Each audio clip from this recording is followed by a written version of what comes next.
It is a bevy of activity outside of Williams-Brice Stadium as it's an in-state battle today here in Columbia, South Carolina, as Coastal Carolina makes the short trip from Conway, just outside of Myrtle Beach, here to Columbia, where Lenora Sellers greeting some fans on the way inside, as it is a salute to service Saturday here in Columbia, South Carolina, and it wouldn't be a salute to service without the old flyover, as you're watching SEC Network football presented by Sonic. It is an absolutely gorgeous day for some football as you're watching the SEC on ESPN.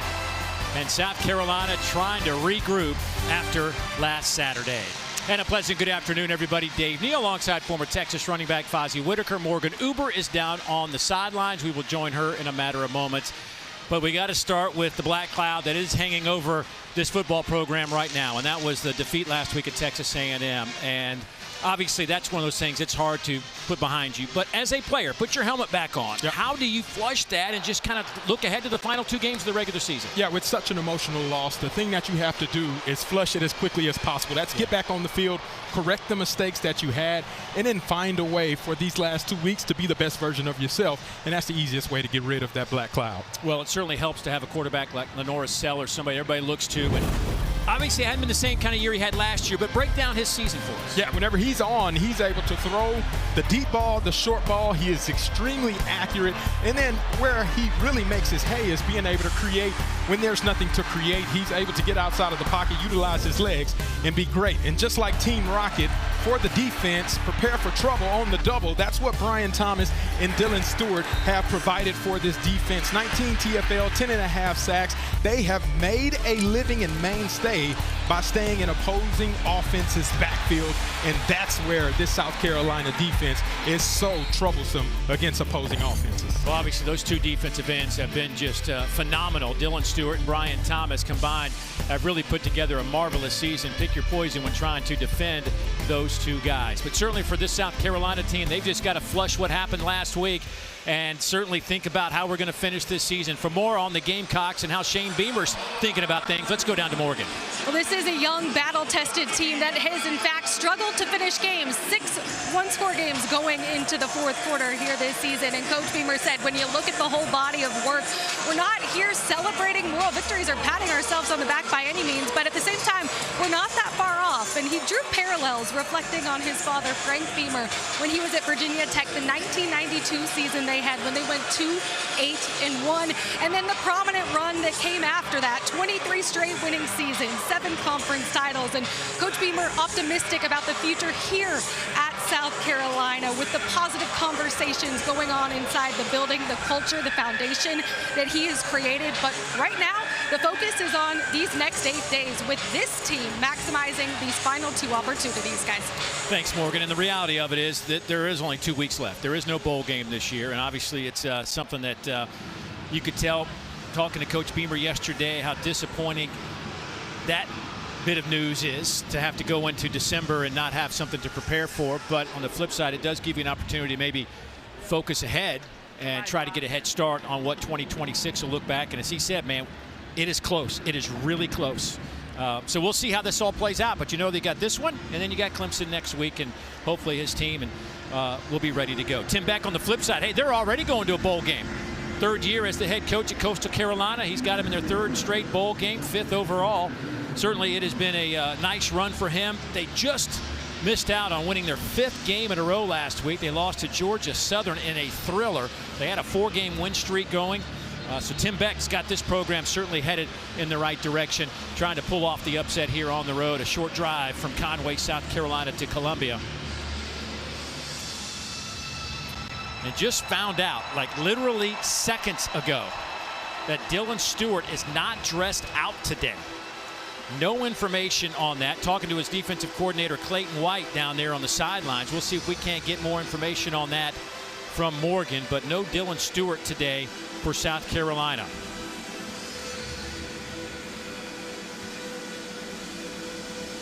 Well, you know what that means.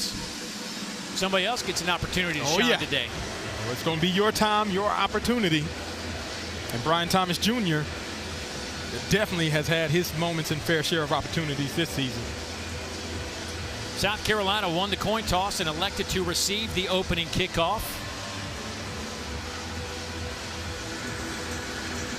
Holloman back deep to return this kick.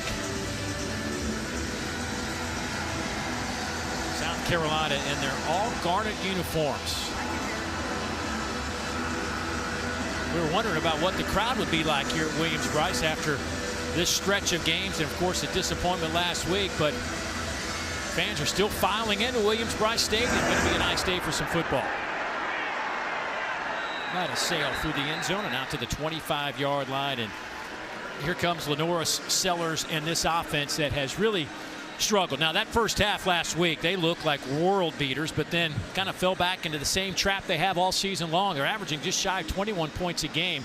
Last in the league. They're averaging about 102 yards rushing, last in the league. Total yards, 303 yards, but certainly Lenoris Sellers has been under pressure quite a bit. It's caused some problems in the pass game for him. We'll see if he can get some free time to throw the ball around the field today. They will open up with 3 receivers to the near side. Sprint the tight end out this way, and they will get it to Jaden Sellers in the open field. Sellers makes a man miss. The freshman, he's to the 20 on the opening play, will take it to the end zone, 75 yards.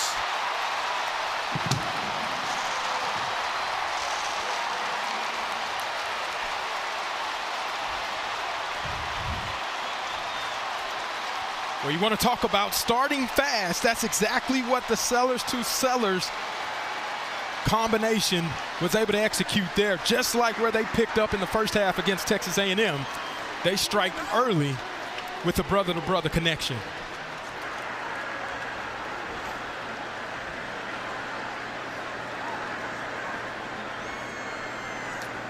William Joyce in to attempt this point after. That didn't take very long. 7-0 South Carolina as Jaden Sellers picks up his first receiving touchdown of his young career. Well, get playmakers the ball and allow them to work in space. Jaden Sellers forces one missed tackle and then utilizes his speed the rest of the way to showcase how explosive and dynamic this Gamecock offense can be. Lenoris throws a dime. Just a quick, easy read. Get the ball out of his hands quickly. And then younger brother Jaden Sellers does the rest. You want to talk about some speed? Well, Lenoris and Jaden, they've been brothers competing about who's the fastest. I think Jaden Sellers may say something about that after that touchdown run. Lenoris told us yesterday that he's clearly faster than Jaden. I don't know about that, but Jaden says he's faster, but Lenoris tells him he needs to pipe down. That's what bigger brothers do. So certainly Jaden Sellers is somebody to keep an eye on in the future, because in the second half of this season he has really come on. Coach is raving about him and just kind of feeling more comfortable in the offense. That kickoff sails through the end zone. So now Coastal will come out with the football for the first time today. And certainly this is a team that last week put up 40 on the board. They could not score the first 3 weeks of the season. I mean, it was a struggle for them offensively, but then they rattled off 40-plus points in 4 straight games, their last 4. But Tad Hudson gets the start today because Samari Collier is injured. Samari was the quarterback that kind of led him to that offensive resurgence. He got hurt last week. Tad Hudson came in, went 15 of 28 for 173, and he gets the nod today here in Columbia. Little shovel pass underneath. That one goes to Javen Simpkins. He's out over the 30 to the 32. Umazulu making the tackle for South Carolina. Now, of course, he's getting to work because Dylan Stewart not dressed out today. That handoff off the right side to Simpkins. Okoronkwo making that tackle, but a first down for Coastal Carolina after the 6-yard pickup. Yeah, no Dylan Stewart. That's obviously a big blow, but this is an opportunity to see what all these other guys can do at that spot and make a name for themselves. Toss it near side. Simpkins wrapped up. No gain on the play. Umazulu again making another tackle. You know, somebody's got to come in and take over that spot for Dylan Stewart. Somebody's licking their chops like, here's my moment to shine. Yeah, and so far, Umazulu already stating his case as to why he should be out there. Pass thrown to the outside. Bryson Graves hit immediately by Judge Collier. That'll be a loss of, let's say, 5 on the play. Great read by Judge Collier, being able to see the quick screen, knowing that Coastal Carolina wants to get the ball out quickly, defeats a blocker, and then makes a TFL to set up 3rd and long. This is exactly where Coastal Carolina does not want to be, with Brian Thomas Jr. still out there on the field and making an impact rushing after the passer. On 3rd down. Pass near side caught there by Cameron Wright, and he has hit it to 40. That is 7 yards shy of the line to gain. Peyton Williams comes up to make the play from his safety spot, and here comes the Coastal Carolina punt team.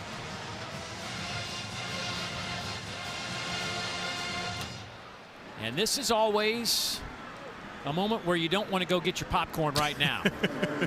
Vakari Swain has been unbelievable this year in the return game. Makes the catch here, makes a man miss out to the 25, 26-yard line. 3rd in the SEC, 5th in the FBS with 18.5 yards per return. But South Carolina on the board first. The youngster, Jaden Sellers, with a touchdown reception.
Coming up tonight at 7:45, 6:45 Central Time, right here on this very network. We'll have LSU hosting Western Kentucky. Of course, you can catch that one also on the ESPN app tonight.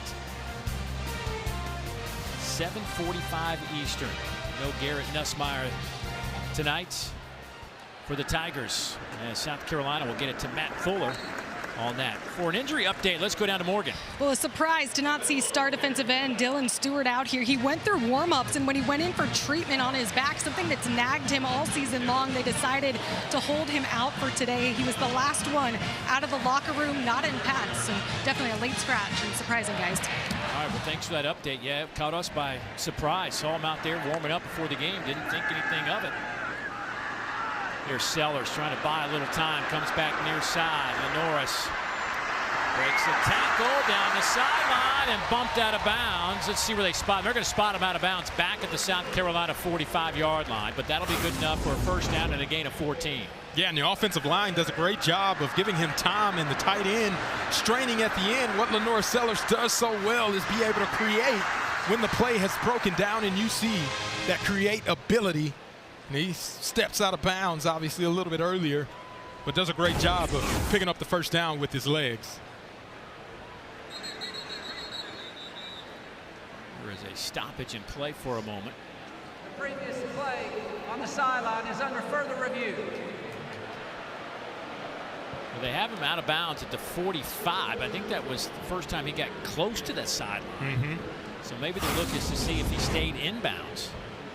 See, he's putting a move on, tries to escape outside. He does a great job of picking up that first down. It's very close there.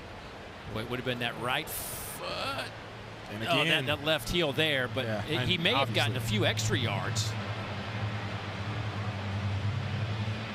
Yeah, unless there's a different angle as he puts that foot down right there. There's no way to tell if his heel is touching the ground and if it's touching the white from this angle. It makes it pretty difficult to tell. That is right on the 45 where the ball is spotted right now.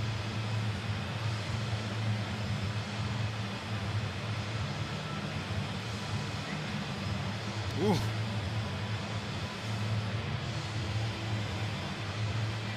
That would have been in the 46 perhaps. Right foot.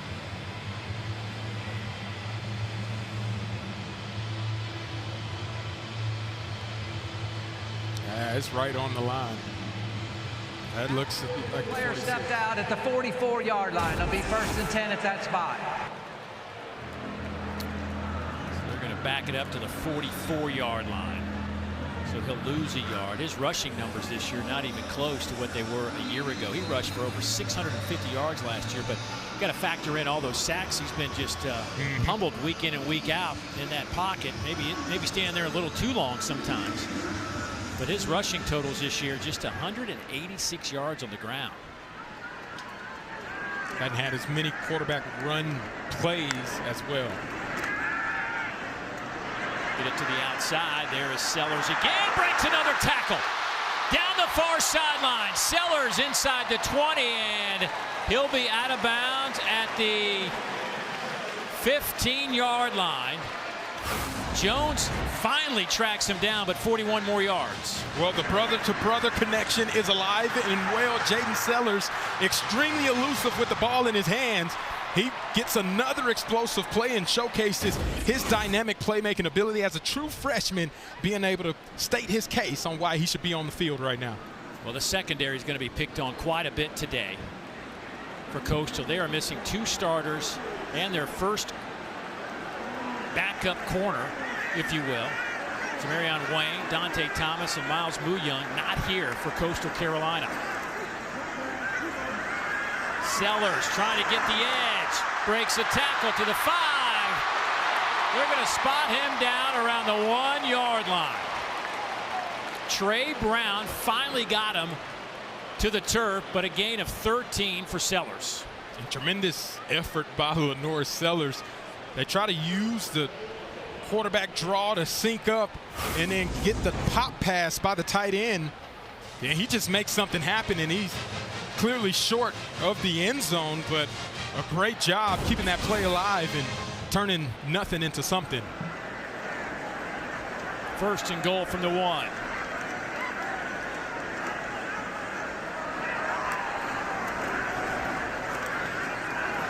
Nice play by Coastal as they wrap up Matt Fuller for a loss of a couple on the play. Noah Renze coming in from that defensive end spot. 6 offensive linemen now in the game for South Carolina. Big, heavy personnel. They're going to bring one of those out, bring in a tight end and a receiver in this formation. Brady Hunt, 5th-year senior, will line up on the right side. So Coastal making their changes. Play clock down to 2, down to 1, and they just do get it off. Sellers just keeps it himself, turns the corner, and he gets into the end zone.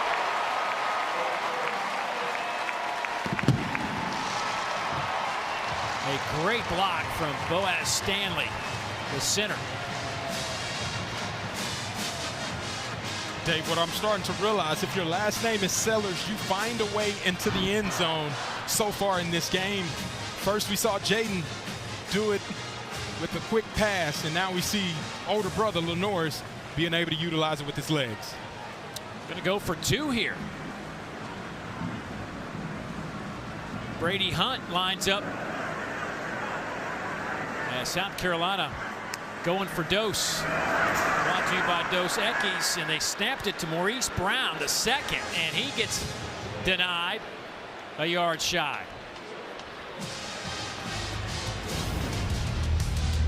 Great job again, Lenore Sellers following the lead blocker of Boaz Stanley to hit the edge, and touchdown for the Gamecocks.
SEC football is presented by Sonic. Create a free Coca-Cola your way, any size, any flavor, in the Sonic app, and in part by T-Mobile 5G home internet. It's a salute to service day here at Williams-Brice Stadium. Of course, Fort Jackson, about 20 minutes from here. 281 Fort Jackson soldiers on hand today. Many of those going through basic training. They couldn't get here quick enough, I don't think. I know this. The moment they said you could go, I would go. They've been here so early and still got the energy and the juice. Fair catch called for inside the 5-yard line. Lenore Sellers using that iPad to his advantage as he runs through a couple of the last plays. Had a great conversation with him yesterday. Such a positive young man and has a great outlook on things. And perhaps the biggest question mark really the next couple of weeks is what are his decisions going to be? Yeah. I also not sure how much they're reviewing on that iPad. 7 plays and 2 touchdowns. I think that's a pretty good number, to throw out. Here is Tad Hudson to throw, and he's hit. Ball is loose. A scramble, still on the turf. South Carolina thinks they may have it. The big hit came from Brian Thomas Jr. Ruling on the field is a fumble recovered by South Carolina. And this is going to be close. I'm sure they'll review it to see if Tad Hudson's hand was going forward. But this is not what you want to see for Coastal Carolina. Tad holding and patting the ball. And it's very close on if that's a fumble or forward pass. But Brian Thomas Jr., one of the best rushers in the league and in the conference, just defeats the block up top. He's running unevaded, and boom, I think that's a fumble. That hand is empty as it's going forward. That is a fumble and appears to be the first turnover / takeaway for this South Carolina defense. Incredible job by Brian Thomas Jr. doing what he does best, which is get after the passer. That is their 21st turnover gained this year. That is first in the conference. They are top 10 in the country. They have 11 interceptions and 10 fumble recoveries. Boy, a little razzle-dazzle. Jared Brown around the corner. Breaks a tackle. Gets a block and out of bounds around the 10-yard line. Give him a gain of 19. Luke Murphy saved a possible touchdown. Being able to create explosive plays. It's a quick turnaround, sudden change. You hit him with a reverse, and Jared Brown shows you his dynamic ability, breaks a couple tackles, and picks up a big chunk of yardage to put this Gamecock offense on the 10-yard line. Big carry for Jared Brown, the former Chanticleer. 3 years he played for Coastal before spending the last 2 here in Columbia. Sellers to the end zone, and boy, there's some feet getting tangled up in the corner, and that'll draw a flag. Brian Rowe Jr. was out on the route, and he got tangled up with Chris Henry. You talk about the lack of depth at that defensive back position. It shows as Chris Henry just couldn't locate the football and ends up tackling the receiver as the ball was in the air. Beat defensive pass interference. Pass interference on the defense. Number 17. Ball be placed at the 2-yard line. Automatic first down. And usually whenever you're beat, DB coaches say don't panic, stay patient, find the ball, and then you work your way to the ball. He never lets go of the receiver. That's an easy call where Brian Rowe Jr. was looking for an opportunity to make a play in the end zone. First and goal. Sellers inside shovel pass.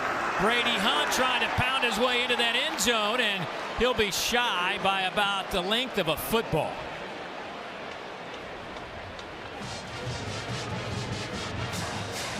And you can see the fight and determination as he was trying to get in. A senior on senior day, being able to get a touchdown, that would have meant a lot to him. Now we look like we're in heavy personnel by this South Carolina offense. Boy, we will be bunched up, and the big boys will try to. Coastal going to have to get a timeout in. The ruling on the field was the runner was short of the goal line. The previous play is under further review. Well, that saved Coastal a timeout. They were late getting guys on the field. They were trying to get that timeout, but the review saves them.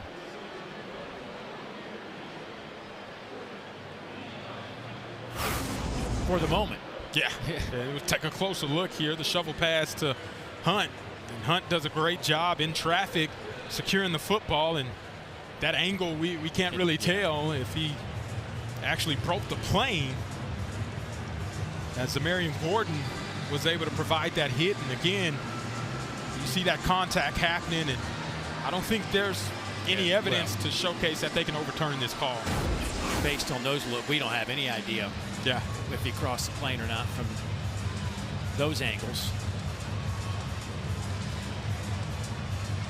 You know, Coach Beamer, he had an opportunity with the next play, trying to get Brady Hunt in there. And again, it's a great angle to see if that ball crosses the plane. It's in the left hand, and it's very close right there, but I don't know if that's enough evidence to clearly showcase. After review, the ruling on the field is upheld. It's second down. Yeah, there's just not enough there visually for us. Yeah. I think he got across the goal line. But what I did love is they lined up in a quarterback sneak / tush push formation with Hunt at the quarterback position. We'll see if they come out in that same formation again to try to force the senior to get a touchdown on senior day.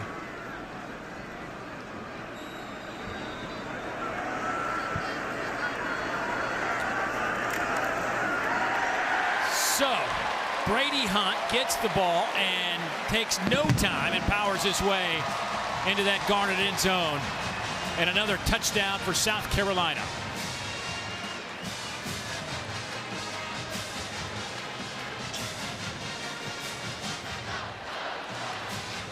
Great job. What push the South Carolina offensive line was able to get. They've been criticized this entire season, but on that play, they showcased their ability to create a new line of scrimmage. William Joyce to attempt this point after. They went for two their last time, didn't get it, so they'll stick with the traditional point after. It is now 20-0. Didn't have far to go. Brady Hunt able to get it across the goal line. It has been all South Carolina.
On the middle of your screen there is the new play caller at South Carolina. Second week doing that, Mike Furry. And boy, he has had a wonderful ride to get to this point as we take a look at For the Win, brought to you by Sanderson's Farms. He has came to South Carolina last year after being the head coach at Limestone College, Division II program, and they shut the school down. But he's a guy that's got a lot of street cred. Played in the NFL 7 years, led the NFC in receiving one season. You want to talk about a high-energy guy and somebody that is just, when you talk with him, you just are excited about the future. I don't know what his future is, but certainly for more on him, let's go down to Morgan. His whole thought process is the less you think, the faster you play. And, man, have they gotten off to a fast start here. One of the changes that he made since he's taken over play calling duties, he had the quarterbacks and wide receivers all in one meeting room, hearing one voice, watching the practice film together. And that cohesion and chemistry, it's certainly paying off early. But he is certainly committed to this team and this process as that one's batted away.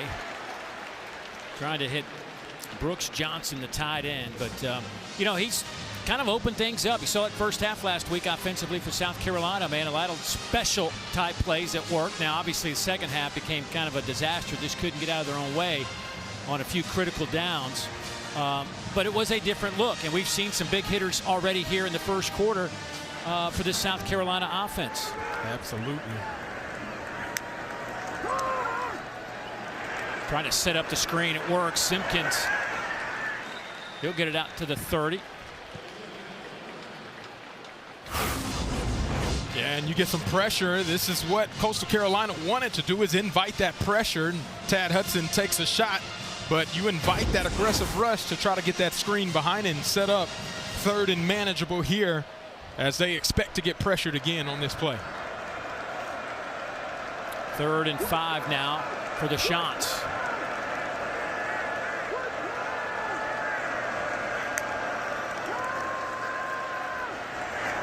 Quick slant. Hudson a little bit late with that throw to Bryson Graves. It'll be incomplete and 4th down. And Hudson takes that slow jog off the sideline. Young man who started earlier, but then got hurt, lost his job. Was healthy last month or so, but gave up that job to Samari Collier, who led him to 4 straight victories before getting hurt last week. So Bakari Swain back to return this punt.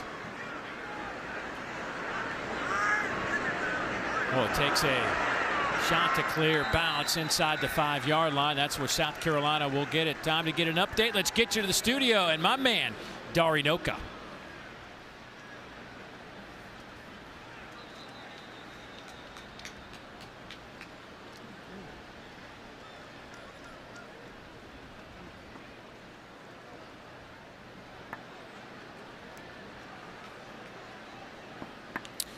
Well, you know, a lot of people wouldn't think necessarily that they're as athletic as Arch.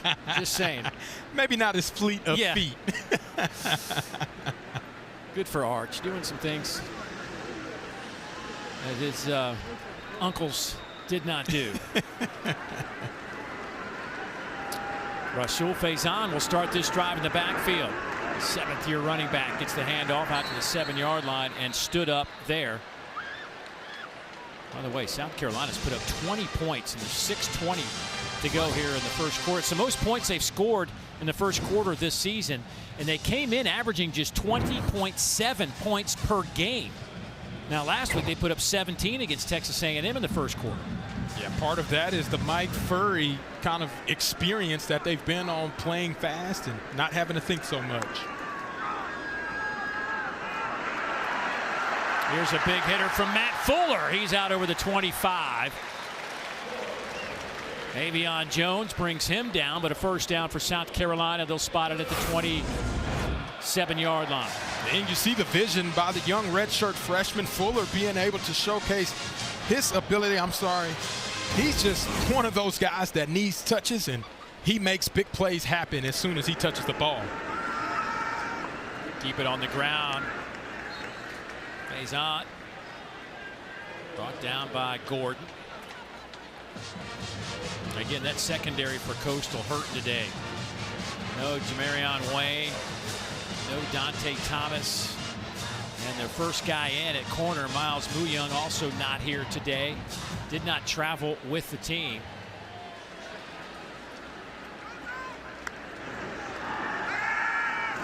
And South Carolina trying to take advantage of that. They'll go to Mazio Bennett Jr., who will fight his way out to the 30, close to the 34-yard line. Actually spotted back to the 33, and there's Miles Woods in on that tackle. This party got started for South Carolina on the first play from scrimmage when Jaden Sellers caught a pass from his brother Lenoris and promptly went 75 yards. Empty set here for the Gamecocks. Faison splits out wide. 2 receivers near side. Sellers sees a little bit of room to run. He will pump fake, and big collision. Ran right into Dante Lunan. Lunan is 6 feet, 220 pounds, trying to bring down 6'3", 240-pound Lenora Sellers. That's a big man. 6'3", 240, big man. I know it was a stop by Coastal Carolina, but to be able to take the shot the way that Lenora Sellers did, that's pretty impressive. But what's more impressive is Coastal Carolina getting that stop on 3rd down and forcing a punt attempt here on 4th. Bryson Graves now back to return this punt of Mason Love. He will field it at the 25 and dropped at the 29-yard line. So Coastal gets their first stop defensively. Gives us an opportunity to tell you about the SEC Women's Volleyball Tournament that rolls on with the 2nd round today. All day on SEC Network Plus. Continues through Tuesday afternoon. The quarterfinals are Sunday right here on the SEC Network, as are the semis on Monday night. The championship match slated for Tuesday night. All 4 seeds in action tomorrow. Vanderbilt, welcome to the fray in volleyball. First time they fielded a team. Off the left side. Edwards on that carry, brought down by Gear. Matthias Gear, the 5th-year senior, transferred in from Syracuse, made his 13th tackle of the year.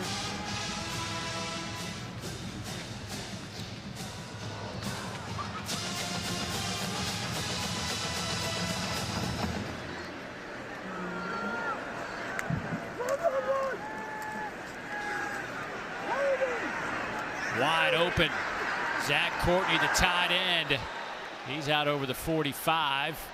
DQ Smith, the senior, honored before the game today on Senior Day. Local product from right here in Columbia, South Carolina, making that play, but an 18-yard pickup for the shots. Showing the hops, jumping over DQ Smith. Inside handoff goes to Edwards. Javon Edwards, 2 freshman running backs getting quite a bit of work done nicely.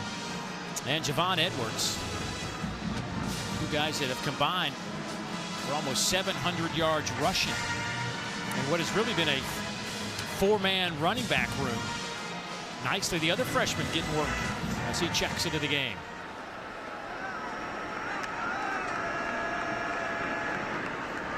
And there goes Dominic Nicely, averaging over 6 yards a carry, 58 rushes, 364 yards, and 3 touchdowns for the freshman out of Vienna, Virginia. He's going to have to be special for this Coastal team. 3rd down. Running backs in, out wide, trying to get a matchup that they like. Got to get the ball out of your hands quickly if you're Coastal in this empty position, because you don't have no extra protection against these defensive linemen.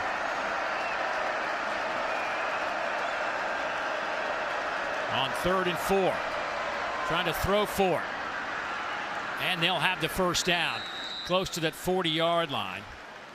Pass caught there by Carmelo English.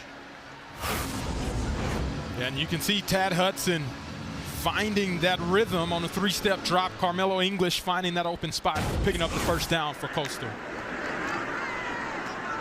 Go to the outside again. English. It's 3 yards on the play before being brought down by Okoronkwo.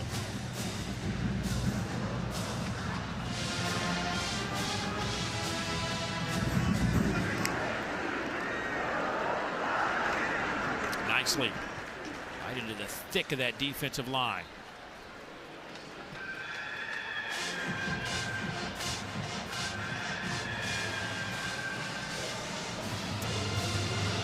Coastal going a little bit more tempo, not as fast as they have gone in some games this year. Obviously trying to burn as much clock as they can in this one, but certainly picked up the tempo. Looking to try to wear down that South Carolina defense on 3rd down. You want them as tired as possible so they're not getting after the passer. Brad Hudson keeps it himself. Does he have enough? If he gets to the 30, which he will, that'll be a first down. Stop the clock for a moment for 5 seconds. Now it rolls, and that'll be the final play of the first quarter. That has been That is the end of the first completely quarter. dominated by the Gamecocks. On a salute to Service Senior Day, it was the Cellar boys getting things started, 75 yards. And the Norris does it himself. Brady Hunt adds one.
Here with Coastal Carolina head coach Tim Beck. Coach, what have you noticed with your offense here and getting Tad Hudson into a rhythm?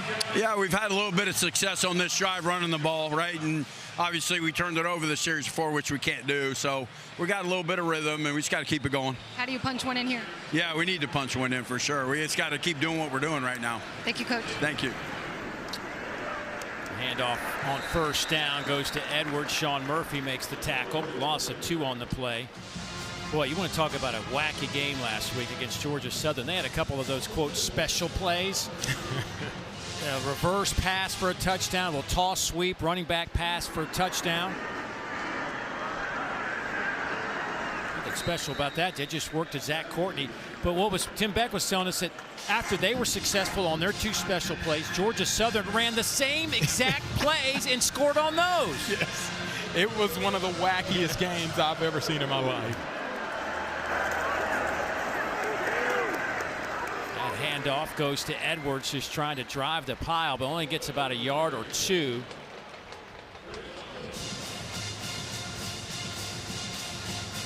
It'll be 4th down and 2. The offense going to stay on the field here for Coach Beck. Now in his 3rd year, leading Coastal to their 6th straight bowl overall.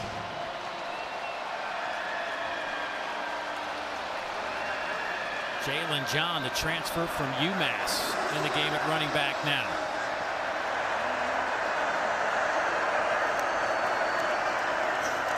They will give it to Jalen John, and he'd nowhere to go. He met the South Carolina defensive front almost immediately. Nick Barrett clogging things up along with Murphy. And it'll be a turnover on downs. South Carolina leads at 20-0. The college football playoff selection show, the bracket will be filled. Judgment Day is here.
(20-0). South Carolina out in front of Coastal Carolina. The third ever meeting between these two schools. The last one came way back in 2018. South Carolina 2-0.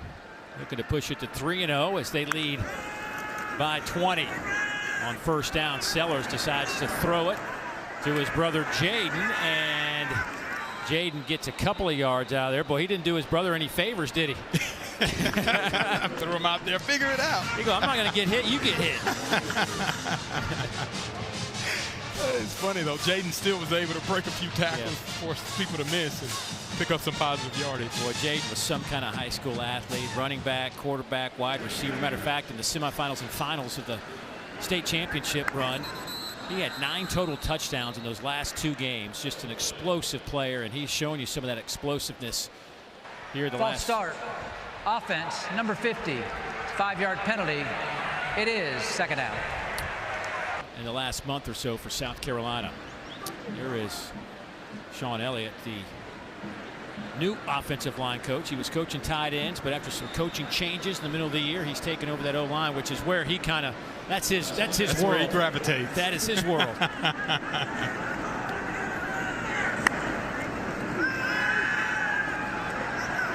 Sellers comes near side.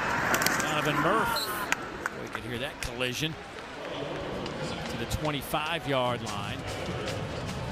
That'll be a gain of 5.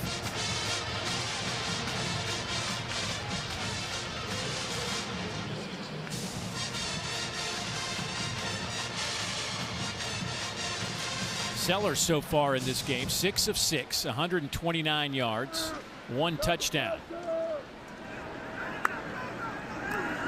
Pressure comes off the edge, and they throw it back that direction. A big play on the way. Howell inside the 40-yard line. Boy, that was drawn up perfectly. Mike Furry's in his bag, calling the running back screen. Howell does a great job getting out on the edge. Donovan Murphy gets that block to secure that first down and explosive play. And then Howell does the rest whenever he gets this opportunity. Huge pickup on third down. Yeah, 36 yards, 1st and 10 from the 38 of Coastal. Sellers throws on the run, and that one's almost picked off. Boy, he had about 10 yards. If he just keeps it himself, Miles Woods knocks it down. Sellers just way too late on that throw. This is a timing route, especially when you're rolling out and you throw it late. Typically bad things happen. Fortunately for Lenore Sellers, it was dropped by the defensive back. But when you're late, bad things happen. Something Shane Beamer was talking to us about yesterday, and that is, you know, there have been 2 or 3 throws in critical situations that Sellers just hasn't made this year. And obviously it's cost him, but he says we can't overlook all the other throws that have been fantastic. But those certainly stick with you in critical situations. Howell on that carry. Yeah, using a little counter action, 2 pullers going the opposite way, confuses the defense, and Howell is able to split them, force a few missed tackles on the way, and pick up 9 yards on second down. 254 yards of offense for a team that came in averaging 303 yards. Boy, bobbled snap. Sellers able to get a couple of yards. He may have gotten enough for the first down. I think he did, to the 27-yard line. That'll move the chains. Talk about making something out of nothing. That's how you know your day is going well, if your quarterback can fumble the ball in the exchange and then still get enough of a push to pick up the first down. It seems to be going South Carolina's way in a big way at this moment in the game. Matt Fuller in at running back. They will give it to him. Boy, he hits the hole in a hurry, breaks the tackle. He's to the 10. Popped out of bounds inside the 5 by Lunan. This exact same play we saw Coastal Carolina struggle with last week. That inside zone with the split zone action. Fuller is the recipient to be able to take it backside and then break a couple tackles to pick up another big first down. 6 offensive linemen in the game now for South Carolina.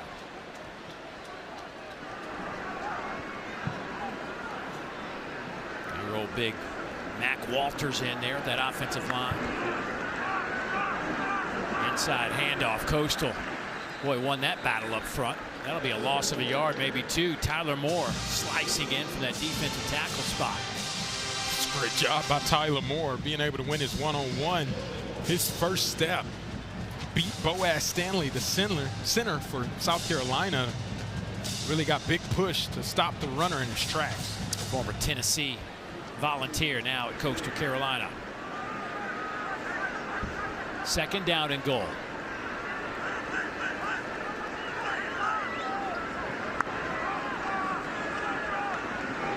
Sellers throws to the back of the end zone. Touchdown, South Carolina. Donovan Murphy kept his feet in bounds and put 6 on the board for the Gamecocks.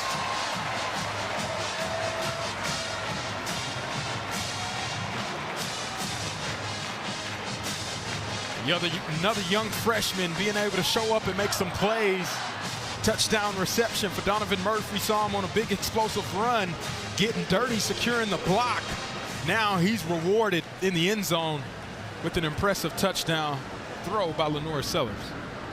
William Joyce in to attempt the point after. They've got 4 true freshman receivers working for South Carolina. Donovan Murphy just picked up her first collegiate touchdown in the back of the end zone. Lenore Sellers helping out the youngster.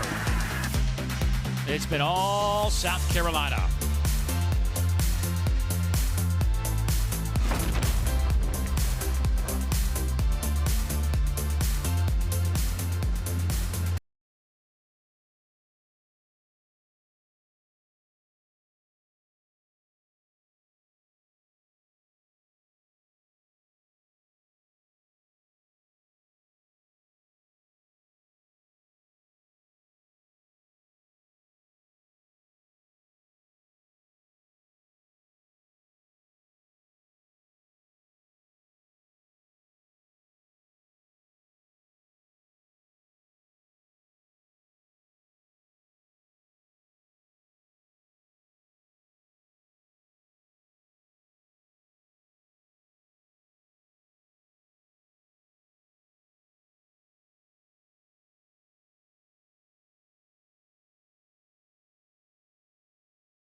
Well, you want to get a bad taste out of your mouth after last week?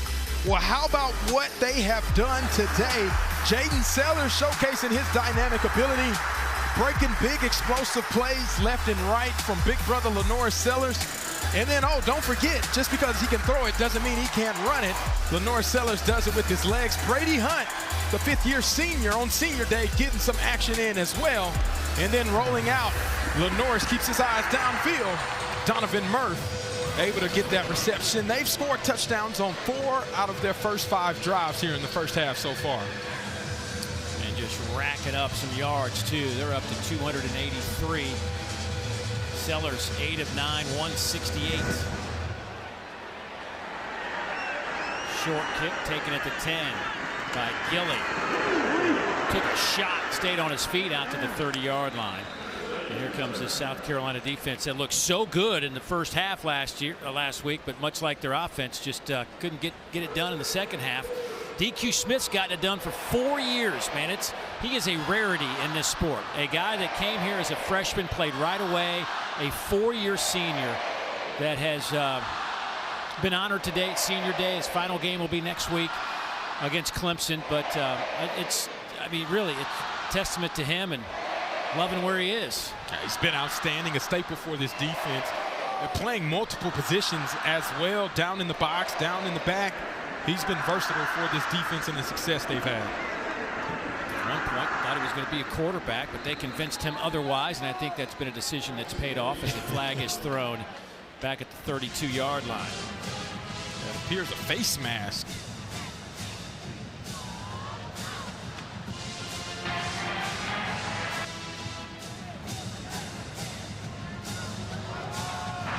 Personal foul, number 11, offense. 15-yard penalty from the spot of the foul. It is first down. Hey, for more on DQ, let's go down to Morgan. He's got a real chance to play at the next level, and I asked Smith this week, what's most important to you to put on these film in these final 2 games? And he said, look, I just want to showcase my leadership. It's easy to lead when things are going well, but the challenge of this season, I just want to get the best out of the guys around me. And it's no wonder defensive coordinator Clayton White called him a coach's dream, loved by his teammates and also this fan base here in Columbia. Yeah, he has had some big moments for sure. Peyton Williams comes over to make the hit on Simpkins. Yeah, and Peyton Williams does a great job being able to drop that left arm right on the ball, and you see the ball comes out. It rolls harmlessly to the sideline, but that's what this defense has done. One of the tops in the SEC and top 10 in the country. They're forcing those takeaways. It's always on their mind. Second down and a long way to go, and they will shovel pass it to Simpkins, who's met by Nick Barrett, who has just been an anchor this year on that defensive front. A young man who redshirted last year and just said, hey, I'm going to do this. I'm going to get bigger, stronger, and I'm going to finish my career on a high note, and he has certainly done that this year. And a maturity level to say that last season, while you have an opportunity to at least get some reps, that's a big sign for him. And what a thrill last week to have that 17-yard scoop and score against A&M. Big man touchdown. Pressure comes, tries to set up a wide receiver screen. Mega has it, but boy, he had to get to the 40. He got it out to the 35. Peyton Williams there dragging him down, but a good play call. That's a great execution on the screen. Obviously, South Carolina a little outnumbered as they send the house, and Mega almost makes a play. It's just such a far distance they had to cover. It's a great job on that back end by South Carolina, getting them down before the sticks. Bakari Swain back to return the punt from Emil Sebafunde, who had a career-long 65-yarder his last punt. This one fielded by Swain. He breaks 1 tackle, 2 tackles, but can't get out of a third. And he is dropped at the 20-yard line. 27-0 South Carolina out in front. Bigger than ever, we back. I get chills when we call one of these games. Legends are made in that building right there. We on a whole nother level. Bigger than ever, we back. SEC champions.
Well, you could say this every week. Topsy-turvy in the Southeastern Conference. Last week, of course, Texas A&M, largest comeback in school history to take down South Carolina by a point. Oklahoma goes into Tuscaloosa and shocks the Crimson Tide. Well, that sent shockwaves through the league and the standings. LSU kept the boot after a fourth-quarter touchdown against Arkansas. And Kewan Lacey, 224 yards rushing. That guy has been unbelievable this year. And Gunnar Stockton in Georgia just handed it to Texas. Here's a big run by Rasul Faison. He's tripped himself at the 40 and fell down at the 35. The turf monster got him, but what an explosive run by Faison. Being able to read the blocks, sets up the safety inside hat, leaves them, and then no! I think the Brown left him on the ground as well. Turf monster. 46 yards on the carry. Could have been more, but the old turf monster. Sellers throws near side. Pass caught there by Donovan Murph. Nick Harbor not playing today. Of course, got hurt at Texas A&M. Had to stay the night actually last week, but going to be able to go next week, according to Shane Beamer. This more precautionary thing for Nick this week.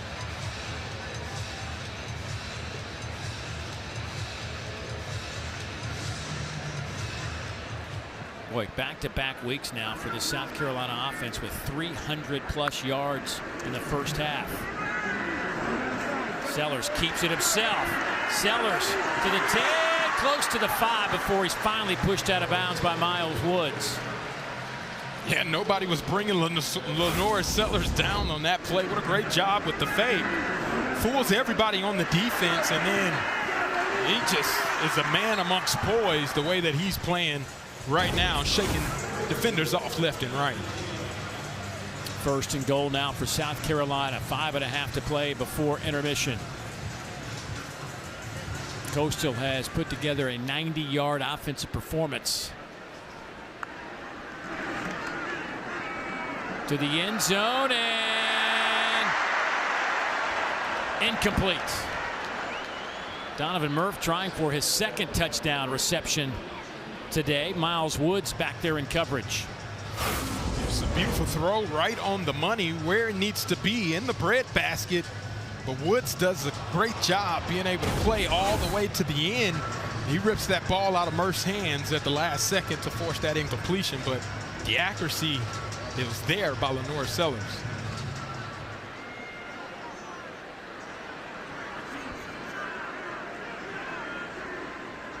Faison, your running back. They'll fake it to him. Sellers keeps it himself. Trying to get the old push in the back to the end zone, and I think he got enough. Get some of those 300-pounders behind you. It's hard to stop. 5-yard touchdown run. Zeke Campbell had him, but just couldn't stop the momentum. That determination by Lenore Sellers, we talked about it, playing like a man amongst boys.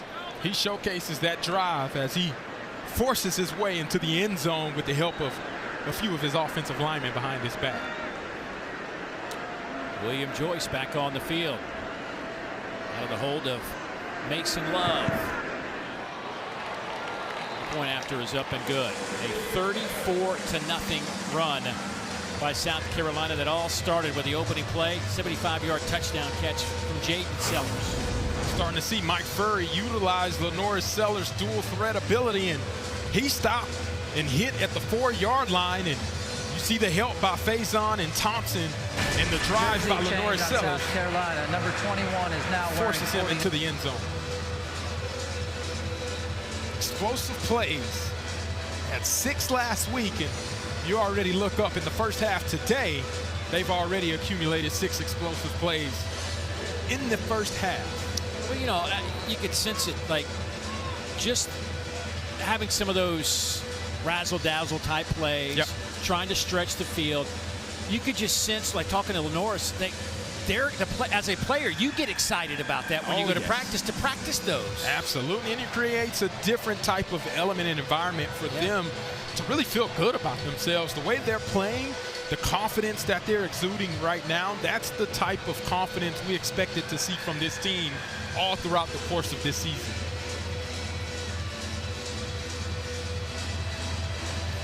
There's the kick. It will sail through the back of the end zone, and it'll come out to the 25-yard line. Hey, coming up tonight at 7:45 Eastern on the SEC Network, we'll have LSU hosting Western Kentucky. Also catch that one on the ESPN app. And then tonight, after our primetime matchup from Baton Rouge, you can catch the boys' SEC football final. Dari, Chris, and Benjamin. They'll take you through all the biggest stories of the day and break down all the games. It's also available on the all-new ESPN app. Well, how about Vanderbilt just putting it on Kentucky at halftime? We're making a statement. Don't leave us out of that playoff conversation. That pass was dropped by Robbie Washington. He picked it up, but it hit the turf. It'll be incomplete. Boy, when you don't have your guy Samari Collier at quarterback, who changed the dynamic, a lot of run game. They really emphasized that with Samari, and he was so good at it. Again, 40-plus points in 4 straight games. They've won 4 of their last 5 with him under center. Got hurt, and boy, it just changes the whole dynamic. Yeah, and you can see the approach by this Coastal offense seems to look a little different, and they're just missing on a few plays that they could have used Collier on. 3-man rush. Boy, nice throw there, though, by Tad Hudson. Young man out of Huntersville, North Carolina, the redshirt sophomore. Transferred in from North Carolina, actually sat behind Drake May, just wanted to get out of there and go play ball because he knew he saw what we're all seeing. It's an incredible throw by him.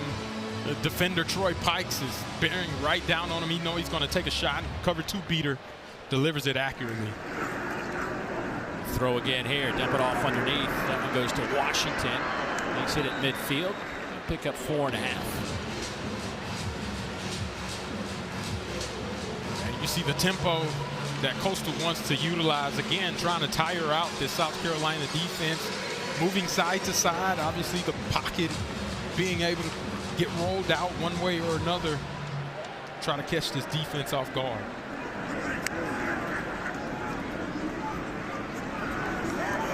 Boy, no gain on that play. They go to nicely outside, brought down by Sean Murphy. Sean Murphy playing some ball.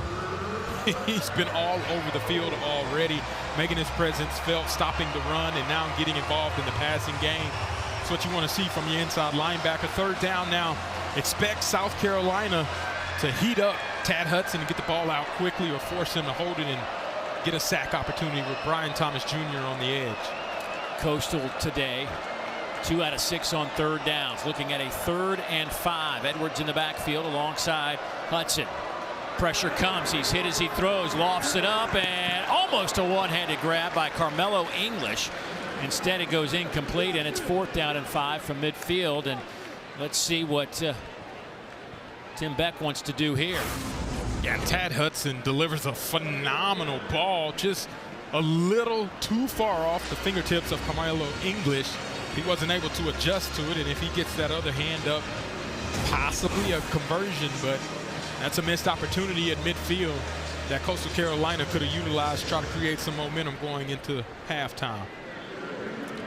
Kilgore back to return this punt. He'll stand at the 10. 1 punt return for Kilgore this year, as Bakari Swain has been the man.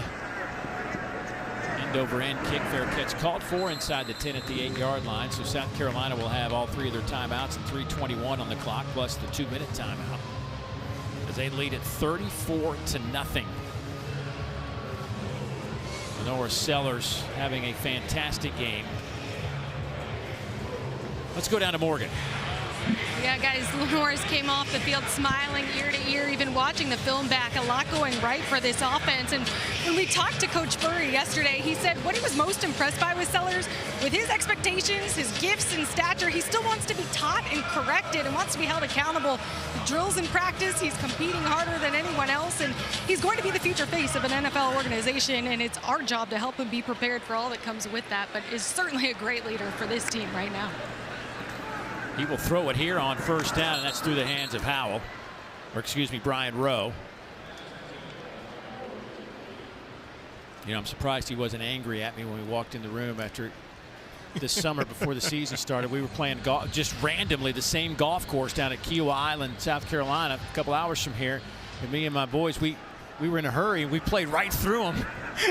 And my son goes, I think that was Lenoris. And I just kept driving. And I asked him about it the other day, and he was like, yeah, that was me. That was me, and he didn't hit me, so that was good. That ended much better than it could have gone. He also is a pretty good golfer. I don't know if he can take you down, but he says he really loves and enjoys to golf and has been doing it for a long time and picked it back up when he and Spencer Rattler used to go back while both of those guys were here. Yeah, played a lot as a youngster and then took some time off, and Spencer got him back on it. Handoff. Good collision right at the line of scrimmage to Warren Howell, hit by Zamarion Gordon. Zamarion is the fifth-year senior out of Houston, Texas.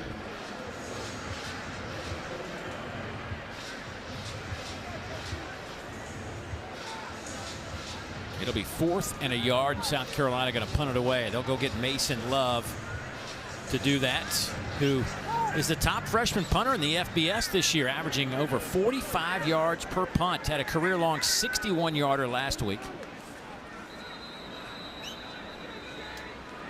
That is the 2-minute timeout. So the 2-minute timeout is upon us. We'll step aside as well. 34-0 Gamecocks.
Feasting's a good word with Thanksgiving around the corner. I like that. By the way, South Carolina will punt it away, and it's a low-line drive kick. Fair catch called for and taken by Graves. But this is the most first-half points since 2022 when South Carolina put up 35 against 5th-ranked Tennessee, in which a game that they just dominated. They beat Tennessee 63-38. Spencer Rattler that day, 30 of 37, 438 yards and 6 touchdowns. Whew. He had himself a feast, yes, with those stats against that Tennessee defense. Both teams have 3 timeouts.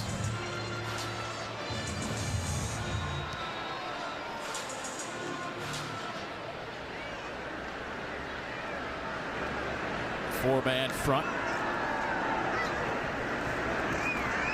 Handoff goes to Simpkins. He's out over the 45 to the 46-yard line. DQ Smith there to make the tackle. DQ leads the team in total stops. Didn't even play against Missouri with an injury. Still leads him. Starting his 44th game. That'll be a first down. Simpkins makes the catch. Okoronkwo making the tackle. There's DQ, former high school quarterback. Gets in on that tackle as well. Troy Pikes kind of led the way, but DQ will get half a tackle for that. Pikes, 6'3", 290, redshirt sophomore, transferred in from Georgia Southern. Timeout on the field. The first taken by Coastal is Tim Beck, who is an offensive mind, former play caller for himself for a long time. He spent 12 years as an OC between Nebraska, Ohio State, Texas, NC State. He's been at some of those big dog programs now. Yeah, and he's coached some of the best as well at Ohio State, and Nebraska, Texas as well. I remember his days back in Austin. He's very spirited and has some great ideas, along with Drew Hollingshead, of what this offense should look like moving forward. Drew Hollingshead, a Mike Leach disciple, was at Western Kentucky last year, his first season with the Shots. Handoff goes to Simpkins.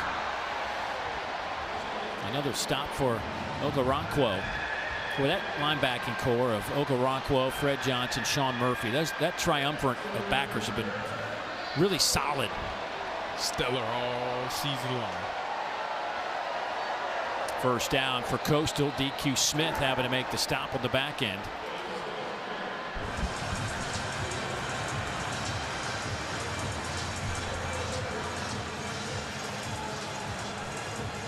Timeout taken by Coastal. That'll be their second. Well, two of the guys we're talking about, Okoronkwo and Sean Murphy, leading the team. 7 tackles for Okoronkwo and 6 tackles for Sean Murphy. DQ Smith now has put together a 5-tackle performance. And you see Simpkins, their starting tailback, a little gimpy, leaving the turf.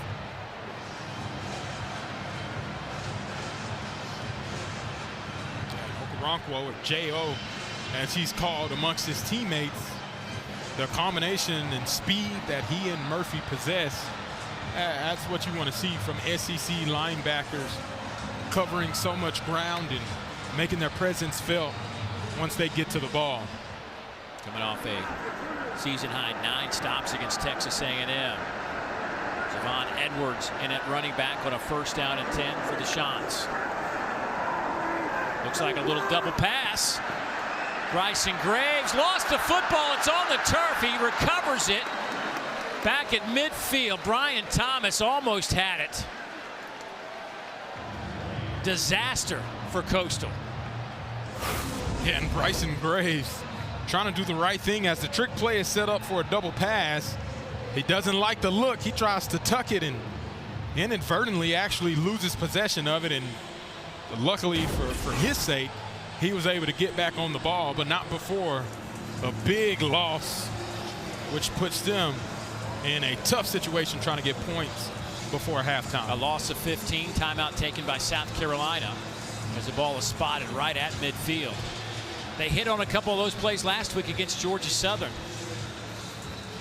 And he had the tight end up the middle. I mean, it's a tight window which you're asking a lot of Graves to try to complete that pass. He tries to do the right thing in protecting the football, and ironically in turn actually put it in harm's way, trying to tuck it and run, and turned a bad play worse with the loss of 15 yards.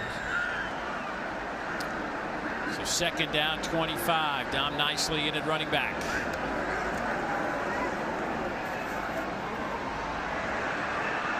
Hudson throws and just couldn't get any juice on it as he got hit by Justin Okoronkwo.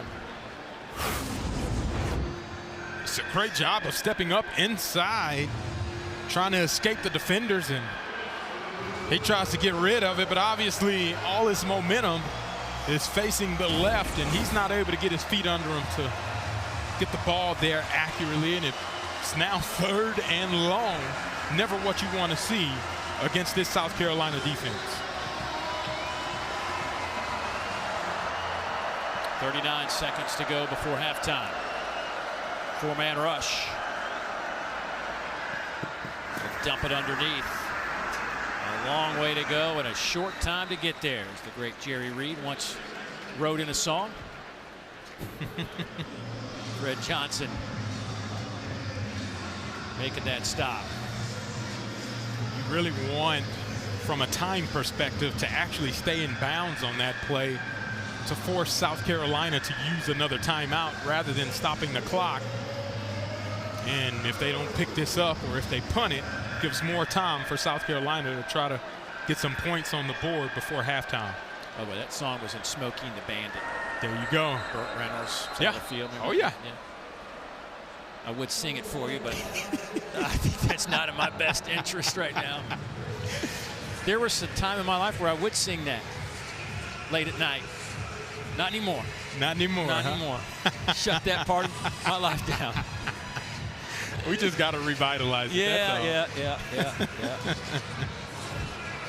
Well, the Shots basically got off the bus.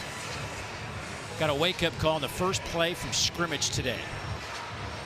75-yard touchdown pass from Jaden Sellers to his brother, or excuse me, Lenore Sellers to his brother Jaden Sellers, who came up with his first South Carolina touchdown reception. 75 yards. And the Gamecocks haven't looked back since. Here is Keon Afrukte. Or excuse me, Felipe LaForge to attempt the field goal, and it is no good. They have two kickers. Keon does the short ones, and Felipe LaForge is their long field goal kicker. Hit a 51-yarder last week. And South Carolina will get it back at the 39-yard line, and they'll have a couple of timeouts left. Sellers, wonder if this will be his last series. You would expect so, but here, first down, 24 seconds. You got to get some chunk plays, so expect a post or a deep over. With two timeouts, you can still keep the ball in the middle of the field. Dump it off underneath. It'll go to Brady Hunt, who tiptoes that sideline. Gets out of bounds with 18 seconds left. William Joyce, their kicker, has a long of 49 this year. Has yet to attempt one beyond 50. They need to get it to about the 33-yard line. Based on those numbers, second down and short. 4-man rush. Clean pocket. Flags come out. It might have been clean for a reason. Boy, Donovan Murph went up high and flipped up in the air. He seems to be okay. Holding on the offense, number 58. 10-yard penalty from the previous spot. It is second down. Well, the reason the pocket was clean. And it was an obvious hold. Anderson tries to get in front of the defender as they run a TE stunt. And he's not able to get his feet in the right position, just grabs him by his shoulder pads and It's an easy call, which really puts a blunder in South Carolina's plans as they try to put points up.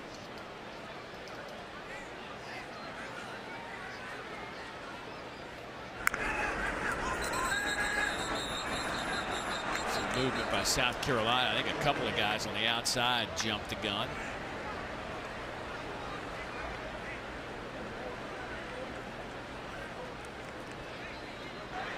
False start on the offense, number 87.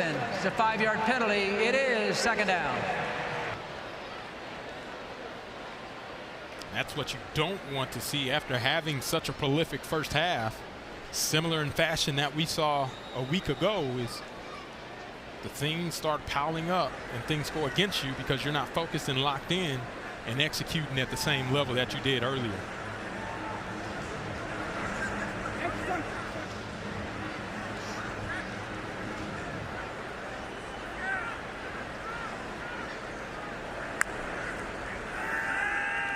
Sellers over the middle, pass is caught.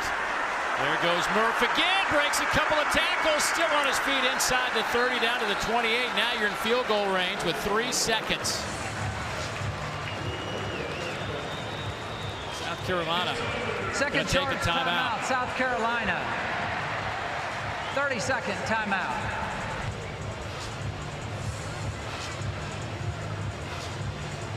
South Carolina's day again. Even with the penalties, they're able to overcome it. Hitting the deep dig route. Donovan Murph does a great job of getting the first down, forcing a couple people to miss, and at the top of that route, comes right out, and Lenore Sellers put the ball where it needs to go. Breaks a couple tackles, and he's a shoestring away from getting all the way to the end zone. So William Joyce to attempt this 47-yarder.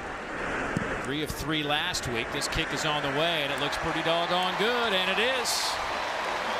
William Joyce will now go to 12 of 15 on the year. And what a half for South Carolina. I would say they flushed the A&M game out. Smiles as they head to the locker room. Of course, that was a scene last week, too. Something tells me it's a different monster this year. Yeah, they're definitely focused and locked in. Let's go down to Morgan. Coach, your offense firing on all cylinders from the opening drive. What's working? Yeah, they're doing a nice job.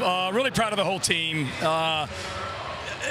This obviously wasn't an easy week, and really proud of the way that our guys started the game against a good Coastal team. I mean, this team's won 4 out of 5 games coming in here, and it scored 40 points, 4 straight games. So really proud of the response our guys had from last week, the way they started the game. Guys are making plays right there at the end of the half, getting stops defensively. I don't love the way we finished the half offensively.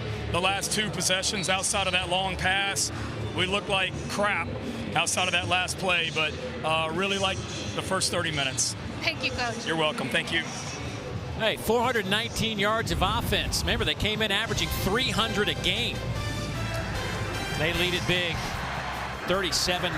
Time to get to the studio. Dari and the boys will break this one down and so much more. Dari, here's the handoff. Take it the distance.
And welcome back to SEC Network Football presented by Sonic. Halftime here at Williams-Brice Stadium. It's been all South Carolina on a salute to service.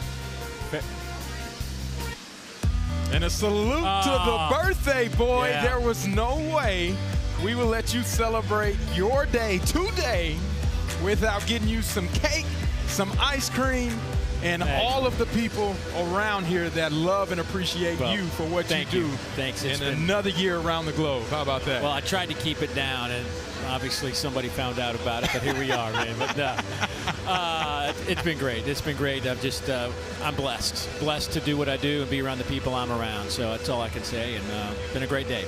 Hey, time to take a look now at what is our fueling performance, brought to you by Gatorade. And Lenora Sellers, not his birthday, but he's played like it's his birthday. Yeah, he's feasting, as the guys in the studio would say. Been smart with his decision-making ability, and then whenever he needs to utilize his legs, he's been able to do that. You talk about the accuracy and how good of a runner and passer he's been this game. This is the Lenora Sellers that we all were expecting all season long. The inconsistent play due to all the various things around throughout the course of the season, those have all been eliminated in this first half, and he's played a near flawless game by distributing the football, taking care of it, and then creating those explosive plays. Yeah, a half that saw him go 11 of 14, 227, 2 TDs. Be surprised if he makes an appearance here to start this third quarter, but Coastal gets the football first. Let's go down to Morgan. Well, there were some special moments during halftime with this being the Veterans game. Of course, celebrating America, all of the military here in attendance today, a moment of silence. But before that, our crew had a very special celebration, celebrating our one and only Dave Neal, his birthday today. Our crew getting him a cake. I made it up to the booth just in time, and we were able to celebrate and had some fun. Happy birthday, Dave. Thank you, Morgan. Thank you very much. I appreciate all that. I appreciate your effort, too. Pregnant and all, getting all the way up here to the booth and then back down on the field. It was some hustle. Yeah, I mean, it took some hustle. I'm a little sweaty. That's why I'm not on camera right now, wiping off the sweat. Good. Well, thank you. It was very kind of you and thoughtful. I appreciate it. Been fortunate to work with a wonderful crew. Coastal Carolina trying to get some, they've got a big one next week. Now, they got James Madison next week to finish up their regular season. Yeah, and you want to cap that off with a win in the worst way, considering where the Sun Belt is. And James Madison pulled off a nice close victory against Washington State, a 24-20 ball game. But yeah, Coastal Carolina definitely going to have their game plan and preparation on par with where they need to be in order to try to come out the season with a bang. Here's Cameron Wright with that reception out over the 40-yard line. Coastal, 148 yards of offense, and really their best drive was at the end of the game. Got nothing out of it. Yeah. Take some of that momentum and kind of get a spark here. And the reason they were able to have that success was the tempo that they moved offensively, trying to force the South Carolina defense to get tired, using the screen game, going side to side and moving the pocket so that you don't let those rushers get up on you too fast. Hudson will throw, and they'll have the first out of midfield. Now they're into Gamecock territory. Carmelo English with that reception. Spot him at the 47-yard line, a gain of a dozen for the Chants. The Chants were rolling along and had a chance last week to pick up their 5th consecutive win, but fell 5 points shy of that against Georgia Southern on the road.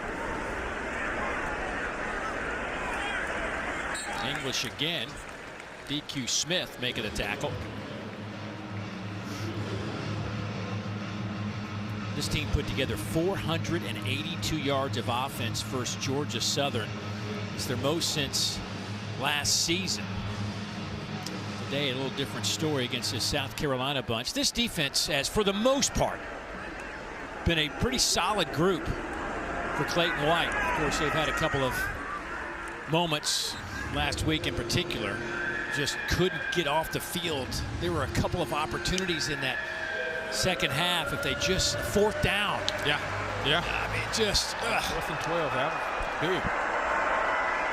On 3rd and short here, it'll be 4th and short.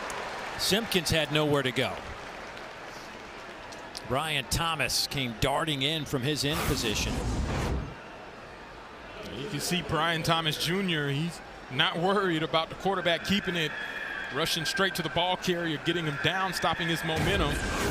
And it sets up 4th and short here where Coastal Carolina got to get the ball out quickly. 4th down and 2. Sean's going to throw for it. Quick slant. Malik Mega makes the catch, and that'll be a 1st down for the Chanticleers.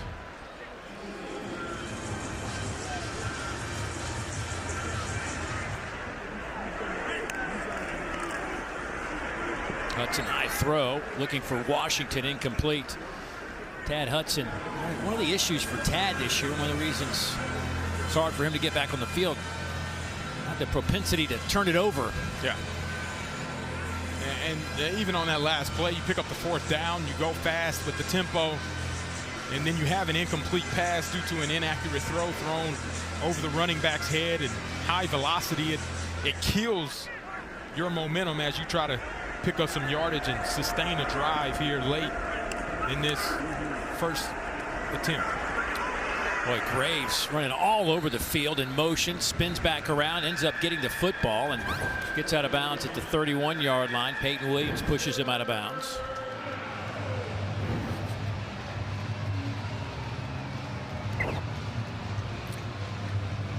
The Shots have already tried one of those trick plays, ended up losing 15 yards, but had a couple that went for touchdowns. They had 2 quarterback touchdowns, or 2 touchdowns without the quarterback throwing the footballs. This one is picked off. Judge Collier back there in coverage. There is a flag down at the line of scrimmage. Yeah, offside. Offside on the defense, number 99 and number 33. The 5-yard penalty. It is 3rd down. You're going to see the hard count.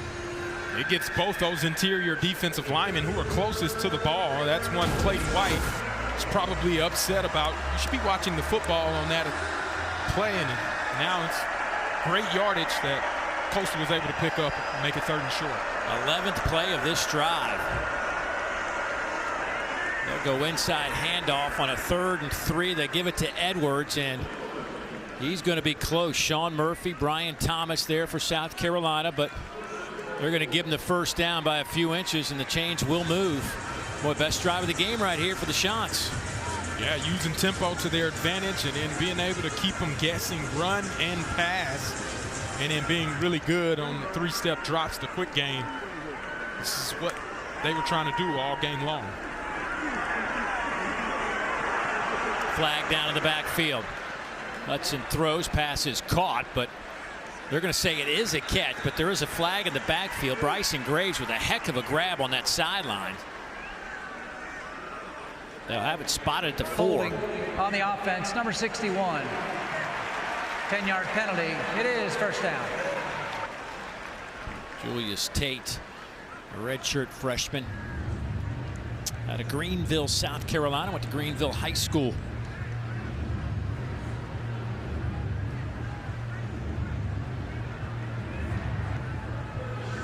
Coastal, that penalty is a drive killer. They were able to move the ball by moving the ball quickly, and they get a drop back pass, and it's a penalty the first time on this drive that they do the drop back. Handed off to Nicely. Ball came out.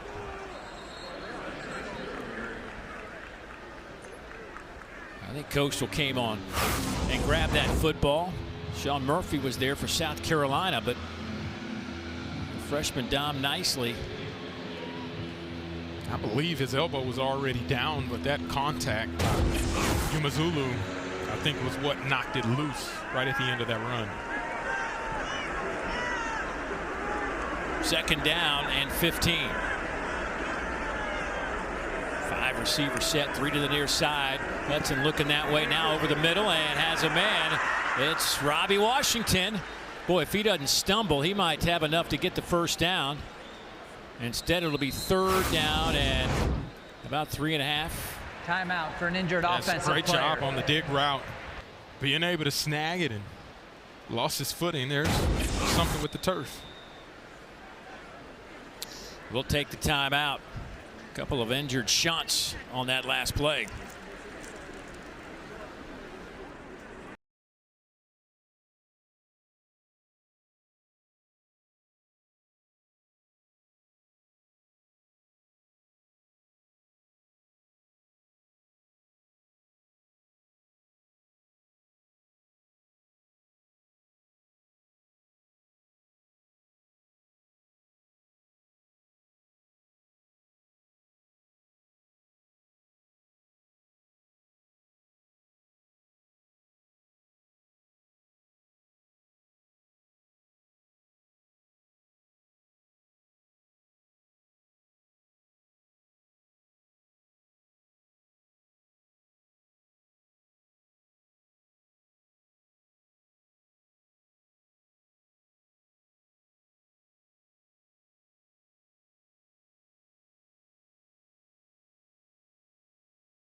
Well, here's this week's featured SEC Network men's basketball matchup.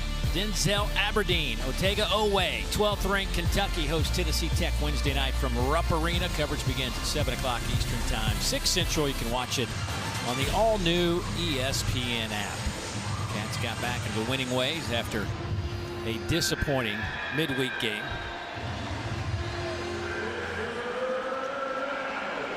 Third down and 2 for Coastal. Oh, that did not go anywhere. Justin Okoronkwo. How you doing? He does a fantastic job reading the blitz and then throwing a guy right off of him and right at the point of attack. There are 2 guys at the point, and Okoronkwo does a great job of getting the stop. They're going to go forward on 4th and 4. Coastal 7 out of 12 this year on 4th down conversions. Tom nicely in the backfield.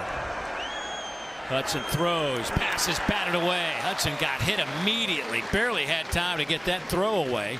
Jalen Kilgore back there in coverage on Graves. It's a great job by this rush. It also makes sense to block the best pass rusher on the field in Brian Thomas Jr.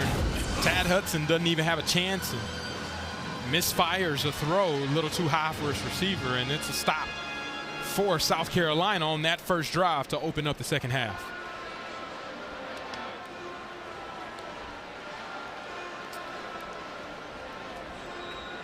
So Lenora Sellers will start this series at quarterback. We were watching Cutter Boley getting warm during that last possession, but a flag will come in. 2 of them come in. False start. Offense, number 74. 5-yard penalty. It remains first down.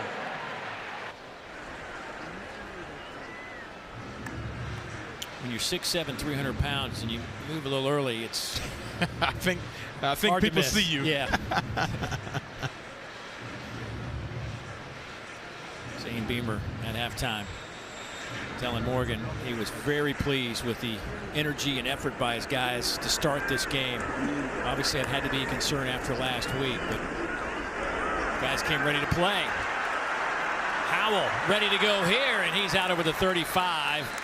Avion Jones finally gets him out of bounds at the 38-yard line. So Warren, the redshirt sophomore, but there is a flag back at the line of scrimmage. Holding. Offense, number 78. Half the distance. Replay, first down. Trovon Baugh, junior out of Atlanta. I think this is why you see that first team offense back on the field in this second half with the game where it is. Seeing last week where this team underperformed in the second half, you try to create a sense of urgency to get them back in fast form. Sellers to Sellers. Jaden has a little bit of room out over the 15 to the 16-yard line. Lunan and Campbell bring him to the turf.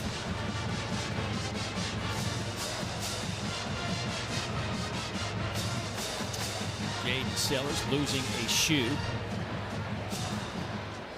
Jaden started this one with a 75-yard touchdown catch on the first play from scrimmage. Now 4 catches, 127 yards. They'll go to Jared Brown here. He'll have the first down out over the 30-yard line. By the way, we're talking about some quarterback play. How about Diego Pavi today? 31 of 36 for 448 yards and 4 touchdowns against Kentucky. He's out there slinging the rock and putting them in position. Obviously, they're making a statement and a push for that college football playoff spot with only 2 losses on their record. Handoff goes nowhere to Matt Fuller. Lorenze with a nice play from his end spot. New Mexico State transfer. This Coastal team had to bring in a bunch of folks. 61 new players this year, 31 on offense, 30 on defense.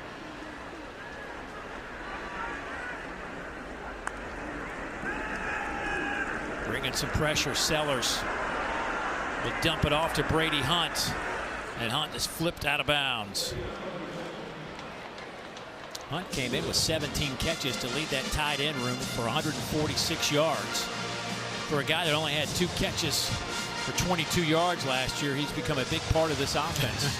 Yeah, he's been a vital part of it, and especially on the checkdowns. A great decision by Lenora Sellers there. Don't force a throw downfield. Just pick up what the defense gives you, and now on 3rd down, you got a chance. 3-man rush. Sellers going to try to run for it. He'll have the first down, gets a block, and he'll be pushed out of bounds near the 40-yard line by Avion Jones. They will mark him right at the 40-yard line, a gain of 26. Yeah, he's so silky smooth, right? He's deceptively fast, too.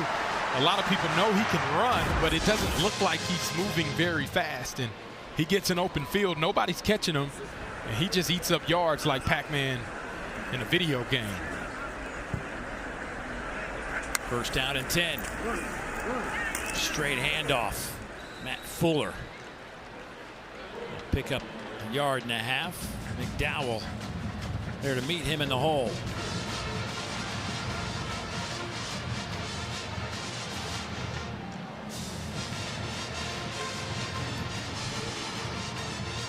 Big plays have killed this Coastal defense the last couple of games.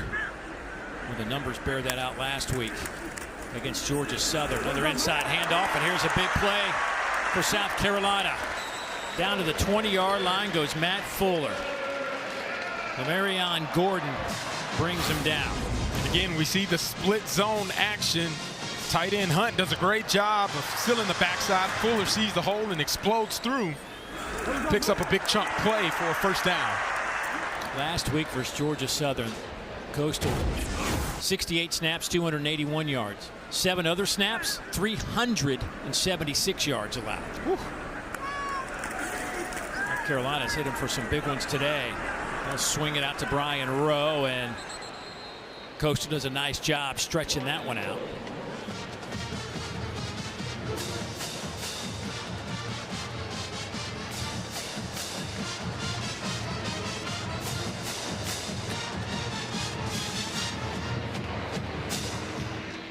Drive started back at the South Carolina 17. 8 plays, 66 yards to this point.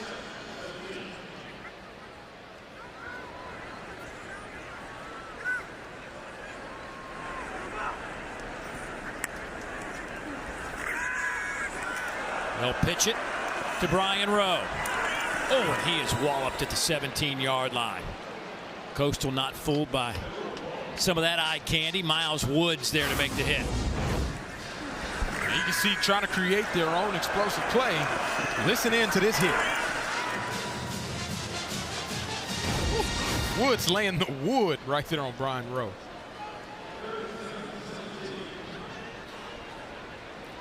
Jawarn Howell into the game, but he'll split out wide. They'll have a stacked group on the near side. They will go to this solo side and off the fingertips of Jared Brown. Got one-on-one over there and just could not make it work. That's a tough throw and catch right there. Should have been an easy one, but right off the fingertips of Brown, slightly overthrown, and Brown not able to catch up to it. Hits off the fingertips, still a catch that he could make, but a missed opportunity in the red zone.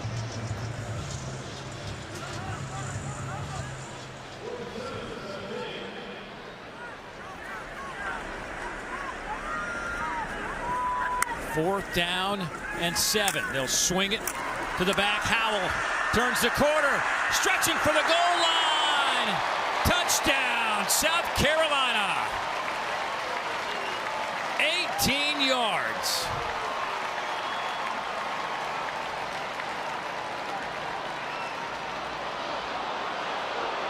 Pulling on the field as the player went out of bounds at the 2-yard line. It's first down.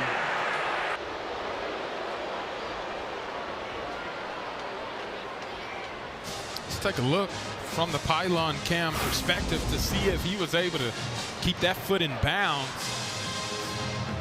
Oh, and that is very, very close right there at the 2-yard line. That's where the officials marked him out at. Boy, I'm not quite so sure. That toe, yeah, that toe was up. The still heel was in bounds. Yeah. I think the heel was elevated above the white. They're going to say he's out. Another tush push on the way for Brady Hunt. The tight end lines up. He'll get a yard out of that.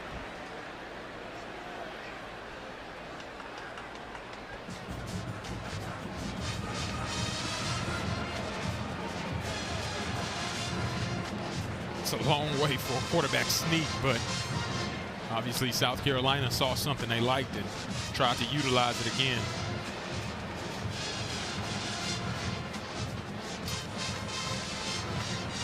Are you a fan of the tush push? I love it. That's where man meets man. And South Carolina, their group of men won that battle. I just don't know how do you like, it's a guaranteed yard. Low man wins, baby. Touchdown for South Carolina. Brady Hunt in there with the big boys.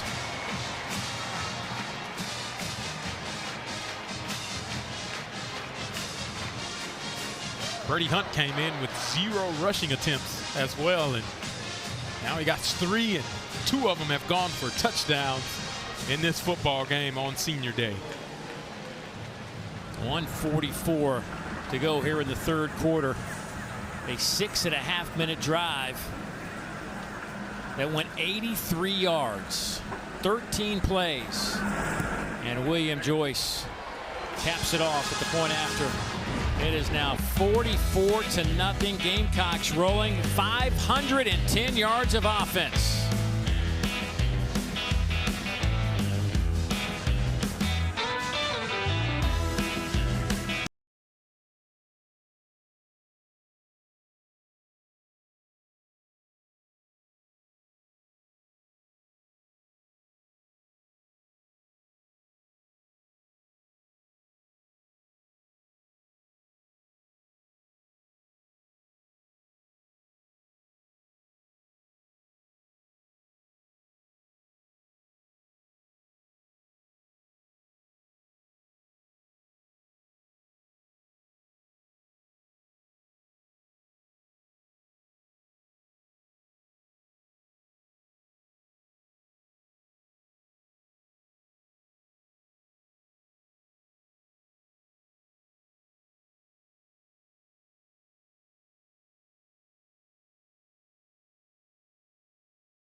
Introducing Verts. Swipe for news and highlights. Now available on the ESPN app. 44-0. South Carolina out in front of Coastal Carolina. It has been a nice offensive day for South Carolina. 510 yards of offense, 274 through the air, 236 on the ground. It's the most this season since this is the number that really, when we're getting ready for this game, most yards, offensive yards for South Carolina this year came last week at 388 against Texas A&M. That's incredible. And 312 of those were in the first half. We got to step aside again. 1:44 to go in the third quarter. Back in a moment.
It's the SEC on ESPN. Williams-Brice Stadium on Senior Day / Salute to Service.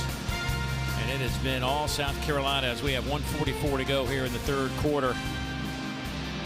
Coastal Carolina looking at a first down and 10. Had a couple, really the last two drives have been pretty solid drives, but nothing to show for it on the board that matters. Jalen John will get the first handoff here. He'll get it to the 30-yard line. Devontae Miles making a tackle. An opportunity now for some guys to haven't played a whole bunch to get some work for South Carolina. Missed tackle on the outside as John will have the first down.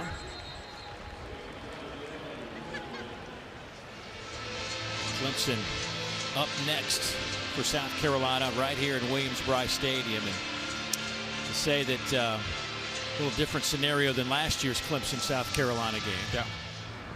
Between those two programs, but the intensity and the rivalry is still going to be what it is every single year.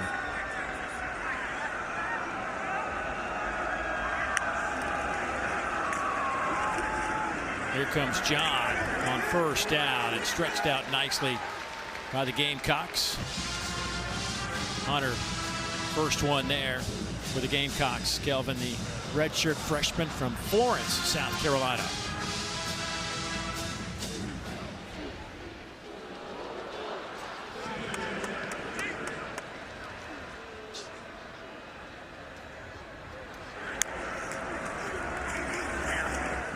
Near side pass caught at the 43-yard line. See if that's not the last play of the third quarter.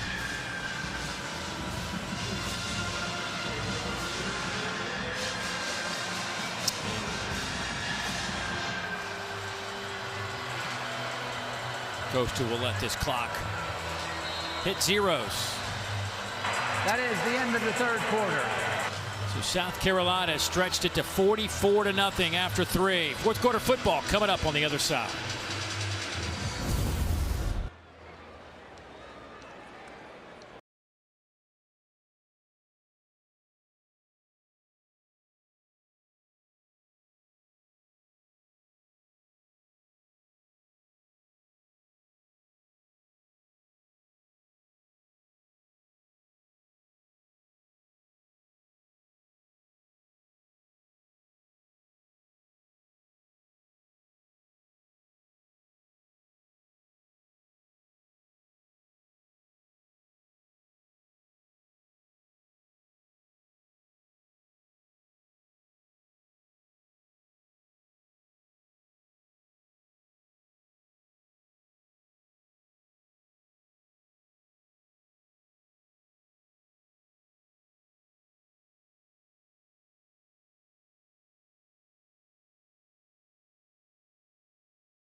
Columbia with head coach Shane Beamer with the 44-0 lead. Coach, you emphasized focus this week. Where do you hope your players' focus is in these last 15 minutes?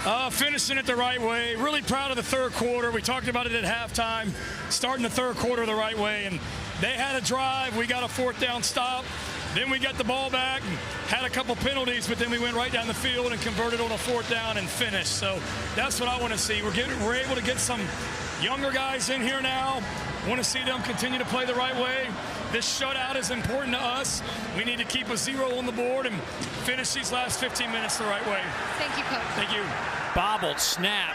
DQ Smith tried to pick it up. By the way, right before we went to break, they reviewed that last catch by Coastal Carolina and ruled it incomplete. Thus, it was 3rd down and 10, and that last play just lost 13 yards. Actually, they'll spot it. Just a 9-yard loss. So 4th and 19. Bakari Swain back to return this punt.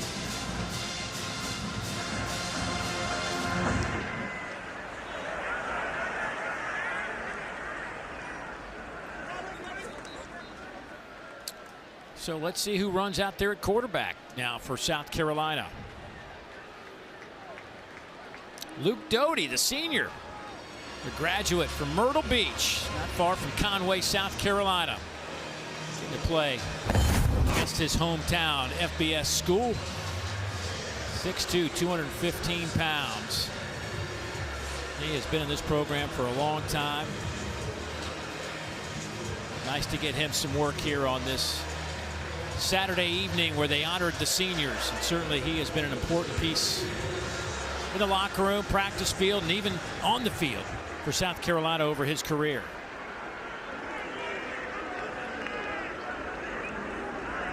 He'll start with a handoff to Faison. Breaks a couple of tackles, dead legs one defender, and gets it to the 40-yard line. Rasul, a 7th-year player, 25 years old. There is a flag down that's going to bring this one back. Holding on the offense, number 65. 10-yard penalty. It is 1st down. One more time.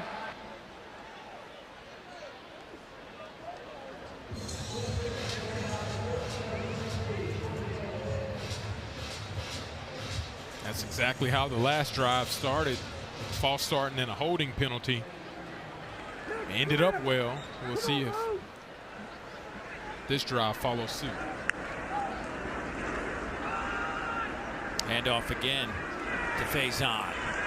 He loses a yard. Luke Murphy, the first one there for Coastal. Faison, who leads this team in rushing, had a season best 74 yards against Vanderbilt. Remember, he didn't become eligible until 6 days before the season after an NCAA ruling allowed him to join this team for his 7th year.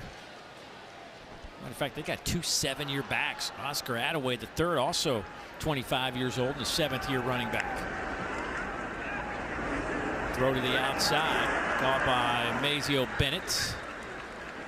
He's to the 44-yard line.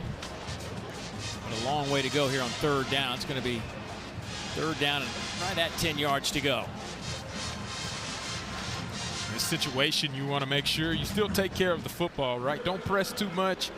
Luke Doty's first opportunity in this game to be able to get some game time action, right? Still take care of the football.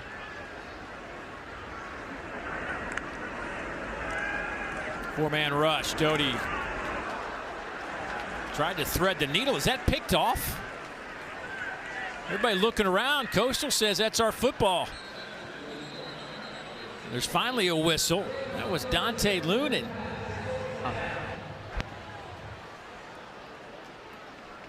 That ball must have hit the ground. Yeah, I think it bounced off of the receiver's hands. Hit the ground. Oh, man, it's very close. Yeah, right in front of Lunan. Yeah, Maurice Brown wasn't able to hang on to it and almost ended up in a turnover. Bryson Graves back at the 10-yard line for Coastal. Mason Love to punt this away.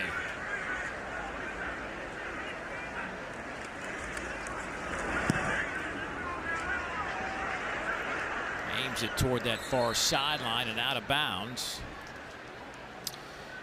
Well, for Morgan and Fozzie, first time they've been at Williams-Brice Stadium, so what do? You got to go check out the Cockabooses. We'll have that when we come back.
Back here in Columbia, we had quite the Southern hospitality and red carpet rolled out with the Cockabooses, 22 cars, luxury tailgating unlike you've ever seen. One of the coolest traditions here at South Carolina. And Tracy Schlicksup was nice enough to invite me and Fozzie inside her Cockaboose. We got the tour, that upper deck.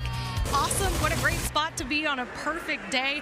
I should have counted the number of TVs in there, but gosh, they had every noon game going on. The food, the spread, 4 flat screens, I'm being told. You know, the food, the spread. You know, I asked them, what are some of the game day traditions they had? Well, they said we always have to have grandma's baked bean and cheese dip. That is the most important, but a really neat family. Grateful they shared it with us. 5th generation Gamecocks, so diehard fans. Pretty special. That's one dip, baked beans, grandma's baked beans and cheese. That's all one thing? Yes. That's what it was. You know, the one they didn't offer us any. I mean, I'm sure I could have asked. Oh, they definitely offered me. Okay. I told them, I don't know if I can have that much beans and cheese before I go call a football game. Good decision, my friend. Good decision. Especially in a Javon Edwards in at running back, the freshman, on a 3rd down and short. They hand it to him, and he just got lit up the moment he touched the football. Sean Murphy.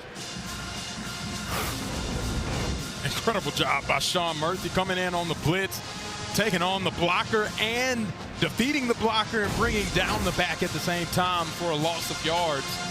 He's playing some really good football, and he's been unblockable this entire game. 4th down and 4. And the punt team from Coastal Carolina coming back on the field.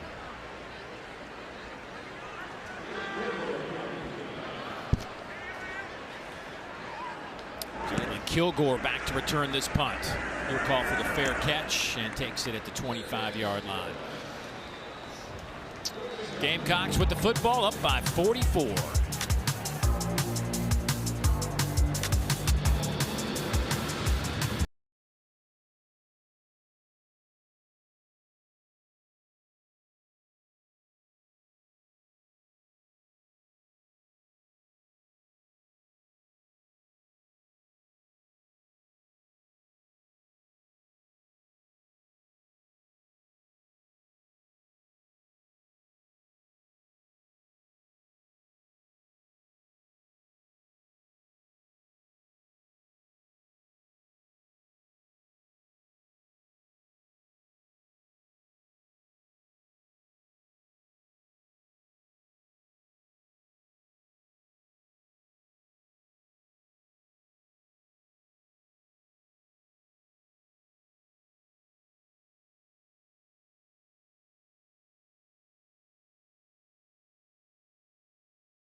SEC football is presented by Sonic.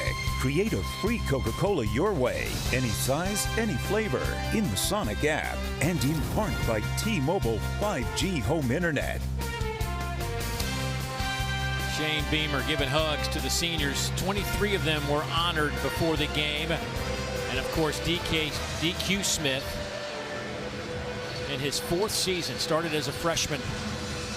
This is his 44th start of the season, or of his career, and honored today before the game, and certainly a big moment. As Cutter Woods takes over at quarterback now for South Carolina. He is far from a senior day. The true freshman out of Anderson, South Carolina, has really, the last 5-6 weeks, been practicing well. Feel like if they needed him, he could throw him in the game and feel comfortable with him running this offense.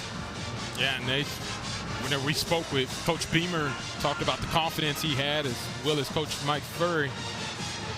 And you can see a little bit of miscommunication with some new guys getting in there. The ball snapped. It seemed prematurely before he was ready. Let's see if they settle in now. Out of that pistol formation. Good clean snap that time. We'll hand it off to Oscar Attaway III. So you've got like an 18-year-old handing it off to a 25-year-old.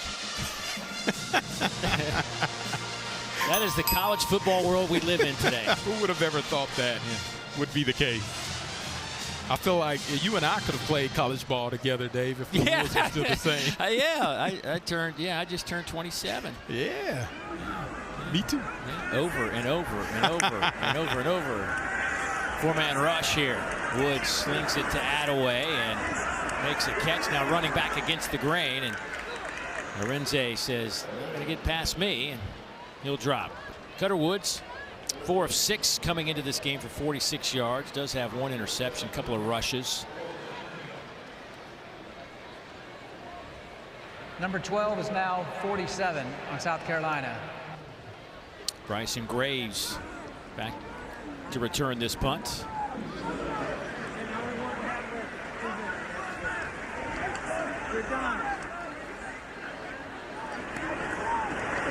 The block is on, and Coastal Carolina gets it, picks it up to the 10, to the 5. That'll be a touchdown for Coastal Carolina.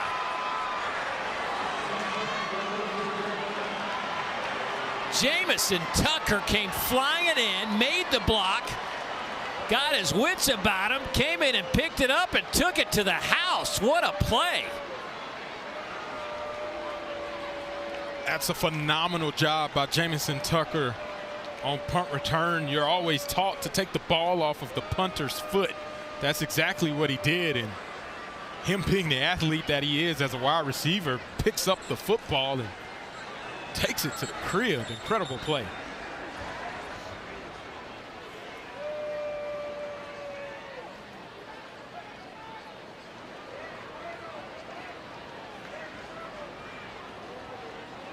They're just going to reset the play clock.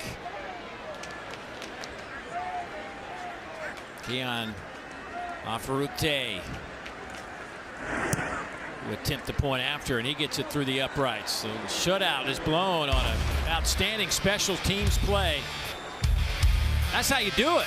Taking it right off the foot, and then be an athlete, kiddo. Scoop and score. The trifecta for Jamison Tucker.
Coming up tonight at 7:45 Eastern Time, 6:45 Central, right here on this very network. That'll be at the conclusion of this one. We'll have LSU hosting Western Kentucky, and if you're not going to be in front of your TV, you can always watch it on the new ESPN app. And don't forget, after that game, it's SEC football final. Dari, Chris, Benjamin take you through the biggest stories of the day, break down all the games.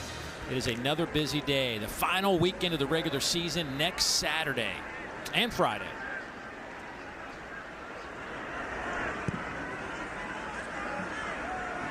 This kick 5 yards deep, and Holloman going to bring Holman going to bring it out, and that didn't work. A couple of back-to-back outstanding special teams plays by Coastal Carolina. Let's take a look at the last play. That was a block for Coastal Carolina. You're going to see two guys at the point of attack. South Carolina picks up the wrong guy, and it ended up ending wrongly for South Carolina's punt team, and it's a great job by Jamison Tucker. Take a listen. Takes the ball right off the punter's foot. Shane Beamer won't be happy about giving up the shutout. That sounded violent. It's a violent contact. Rowe hit by Miles Woods.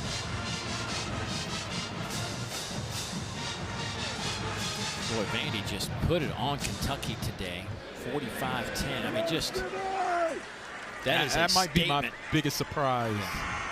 Thought that game would be a little more competitive. Texas and Arkansas, that was close at halftime, and then Longhorns got a little bit of rhythm going. Lee Clark makes that catch. You and I will see Missouri and Arkansas next Saturday. Missouri had a tough time on the road. Todd Hardy's been playing some really good football, but it's tough whenever you're going against one of those good defenses in Oklahoma. Here's Woods, had it knocked out of his hands, but picks it up and will throw it, and Attaway dropped it.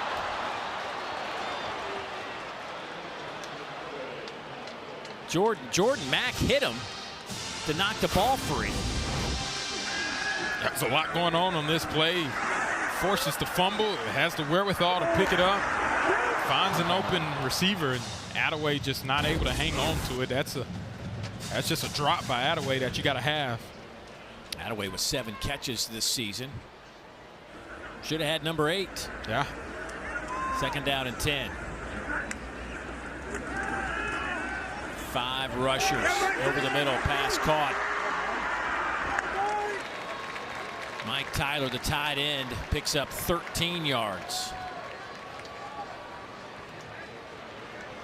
It's a great strike by Cutter Woods under pressure. As Coastal Carolina tries to heat him up, he stands in the pocket, delivers a strike to his check down. It's a nice pickup for Tyler on the first down.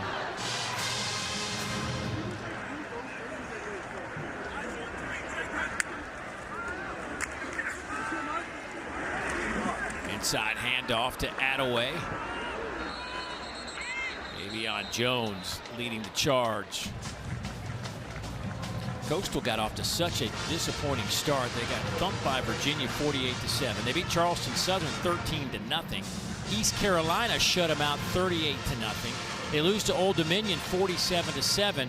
And all of a sudden they make a change of quarterback. Samari Collier gets the ball, and they promptly win 4 in a row before losing to Georgia Southern last week. Bowl eligible for the Shots. Here comes Woods. Be out of bounds. Let's see where they end up spotting him at the 48. That's going to be a yard shy. Lionel Whitaker there to make the play.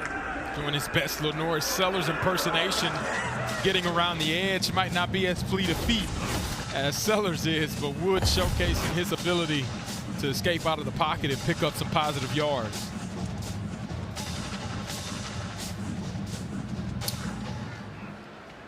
Now 8 out of 13 this season. Inside handoff, and whoa, what a wallop in the hole. Attaway just got drilled.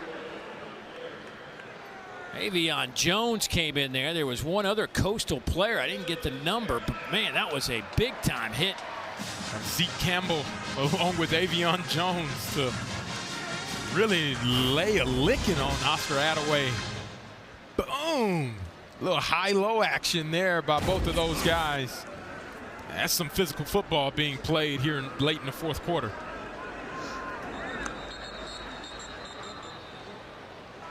The previous play is under further review for potential targeting.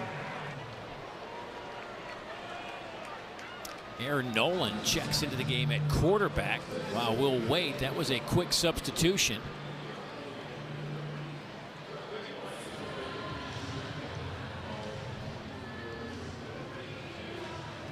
He'll get some more throws in.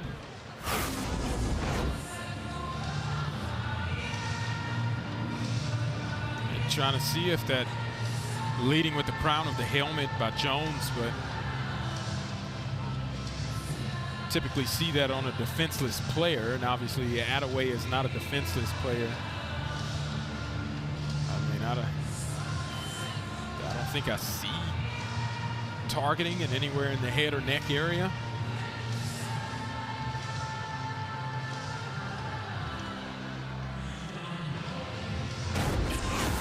I don't see it. His head does go down.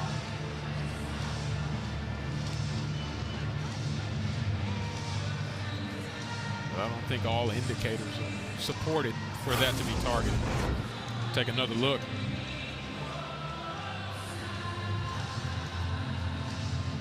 His head hits right on the ball and the shoulder pad, chest area of Attaway.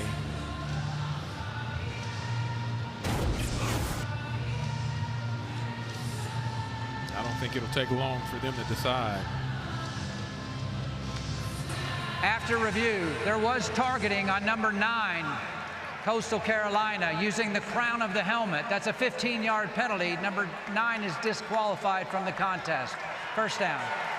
So using the crown of the helmet on any part of the body will get you ejected. And that is the case for Avion. So now they're down 4 guys in the secondary.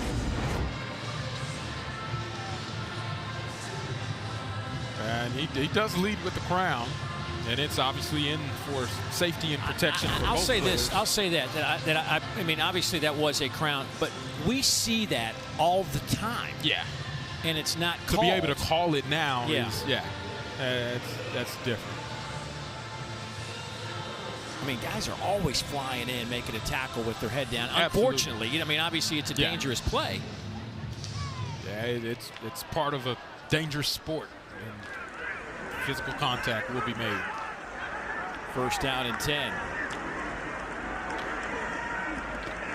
And our new quarterback, Aaron Nolan, checks in, the redshirt freshman out of College Park, Georgia. Originally was at Ohio State, transferred in, 6'3", 225.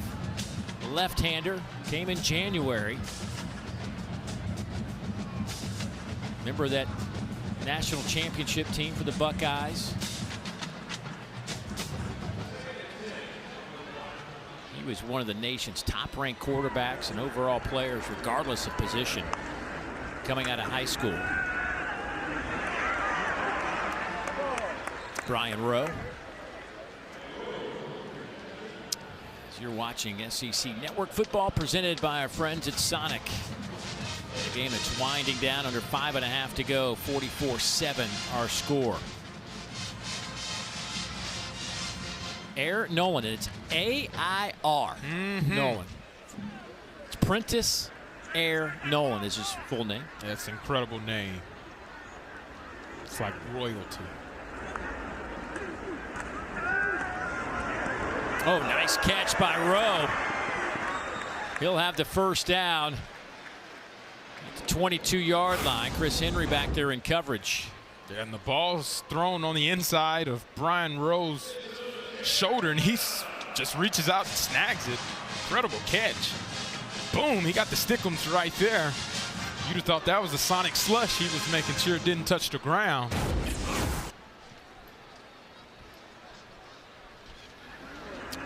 Dunn in at running back.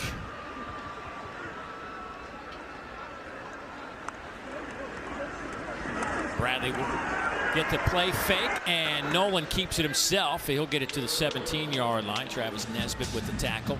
But Nolan's a guy that just lit it up in high school. Over 10,000 yards passing, over 100 touchdown passes.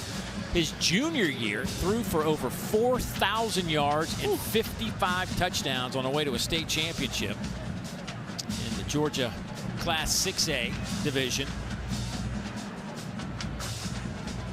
I think that's pretty good, especially if you're doing that against 6A competition in the state of Georgia. Yeah. Hey, you balling on a whole nother level. On second down. Nowhere for Dunn to go. Lost a yard.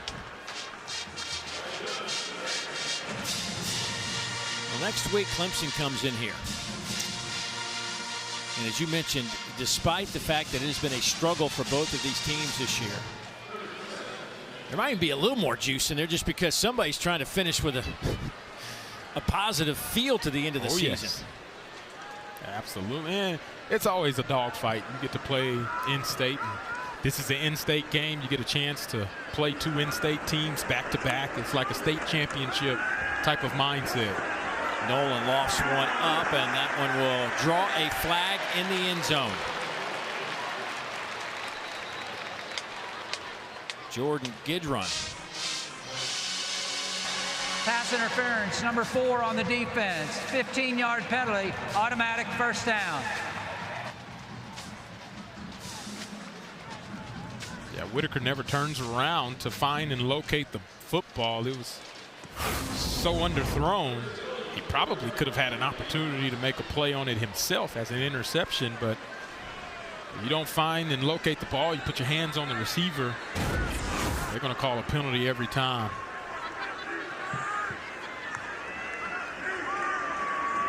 Inside handoff goes to Bradley Dunn, and we had one official on the far side give him the touchdown. The official on the near side runs in to spot the ball. So they're going to say it'll be 1st and goal.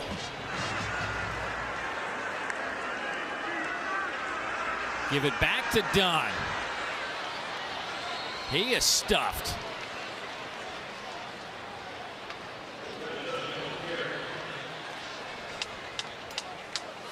Dre Pinckney coming up there, getting his nose involved.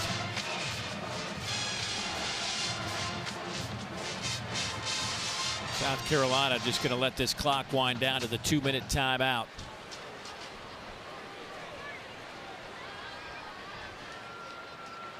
It has been. That is the 2-minute timeout. It has been the best offensive day of the season for South Carolina. Trying to cap it off with one more touchdown.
Well, let's talk about this week's secret recipe brought to you by Bush's Grill and Beans, and it's the brother-to-brother collab. Whatever flavor you want, well, it's Lenore Sellers to Jaden Sellers, making sure it gets done, and it started from the very first play of the game.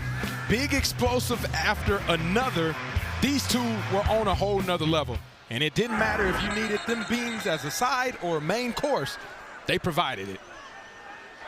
I think it was both. A little side, a little main First course. Sharks timeout, Coastal Carolina. 30-second timeout. I'll draw a few boo birds from the locals. I really am very interested to see what a track meet between Lenore Sellers and Jaden Sellers looks like in a race. Or maybe they just run in a 40. Well, I will say this. Lenore did say that, you know, obviously Nick Harbor is the fastest player and one of the fastest in college football. Hands down. Right? I mean, maybe the fastest in the 100 meters. Who knows? But he said he was not far behind. Now, explain far behind. I don't know. I'm just saying. That's what he said in our meeting yesterday. We talking world-class speed now. Yeah. That's a whole different level. Lenore is confident in his speed. There's nothing wrong with that. Handoff. Bradley Dunn will score the 6th for the Gamecocks.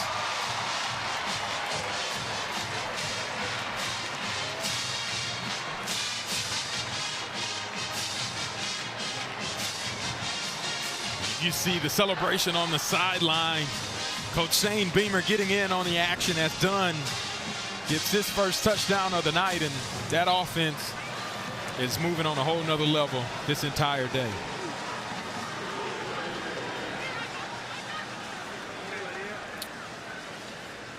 Bradley, the graduate senior from Columbia, South Carolina. Point after is up and good. 51 on the board now for South Carolina. The push up front, hat on a hat, and I always say it down in the goal line, BYOB, be your own blocker. Dunn does exactly that and finishes off in the end zone. How about 15 plays, 85 yards, over 7.5 minutes off the clock on that drive. They picked up 5 first downs along the way. And again, South Carolina jersey saying 21-49. 579 yards of offense, which is just, when you think that they came in averaging 303, they needed this. That's incredible. Yeah. Jersey Chase on Coastal. Number 17 is now wearing 34 on Coastal. I know we've said it, but the way Mike Furry has taken command of this offense and the play calling duties, it's looked different, and a lot more energy is flowing through the South Carolina team. Let's take a look at some of Fozzie's SEC honors.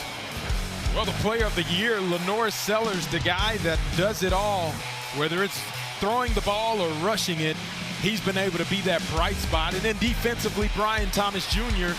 coming into this game, sack machine, TFL, 6 sacks, 8 TFLs, and then Vakari Swain, the also dangerous, one of the most dangerous returners in the country with 3 punt return touchdowns. Your SEC or the South Carolina MVPs, not the SEC MVPs. Correct.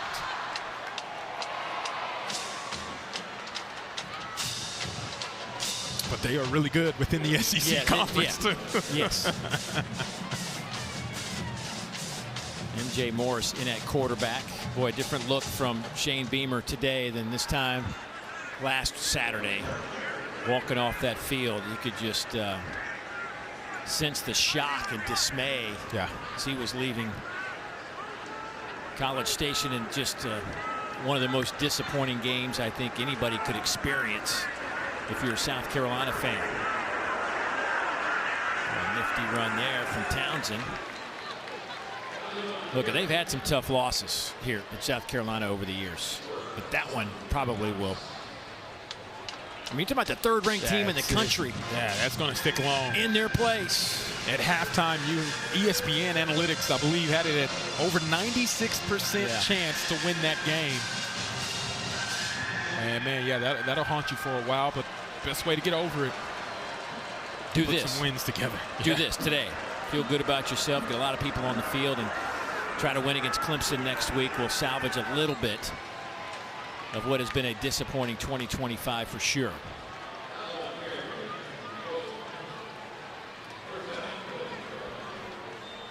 Clock ticking down. Under 30 seconds to go. So South Carolina going to go to 4-7. And next week will be their bowl game. A battle for the Palmetto State.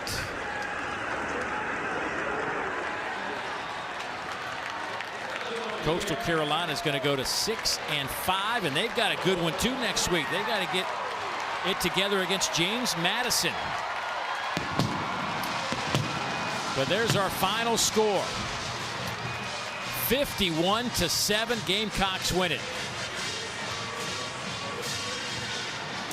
Then back Shane Beamer at midfield.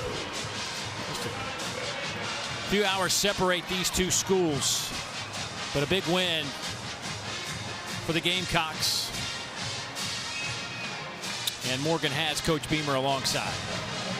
Coach, a big response from your team here this week, but you had no doubts. Why? What is it about this group? Culture in this program. They've competed every week, and that's what's made this thing so challenging and difficult and hard. Is just all the heartbreaking losses. It ain't like we're getting beat 42-3 every week. We've literally, I think we've had 6 games that were one-score games going into the fourth quarter, and we just haven't been able to coach well enough and play well enough in the fourth quarter to finish.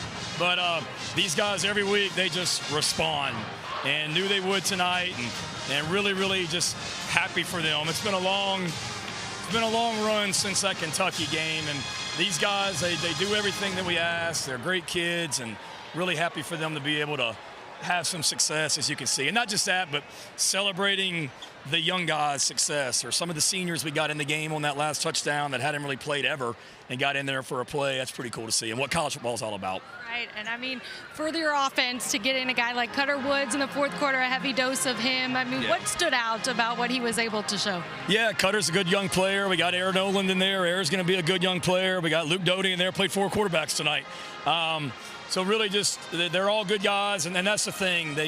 Those quarterbacks and all these players on this team, they practice the right way, and they come out to they come out to practice every week, just working to get better, and really happy for them to have some success, and what they've been doing in practice showed tonight with the right they earned to go get some playing time.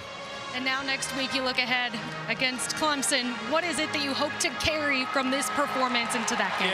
Yeah, I know our record doesn't show it right now, but we're a good football team, and we've got a really big challenge next week against Clemson, and we know what that rivalry means in this state. For our guys, it's, unfortunately we're not going to a bowl game, and we've got 7 days left as a team this year. And this is a really, really, really, really, really special group of young men that are a part of this program, and I just want to see us savor these last 7 days together, get better this week, and go play really well against a great team in the state championship of South Carolina game.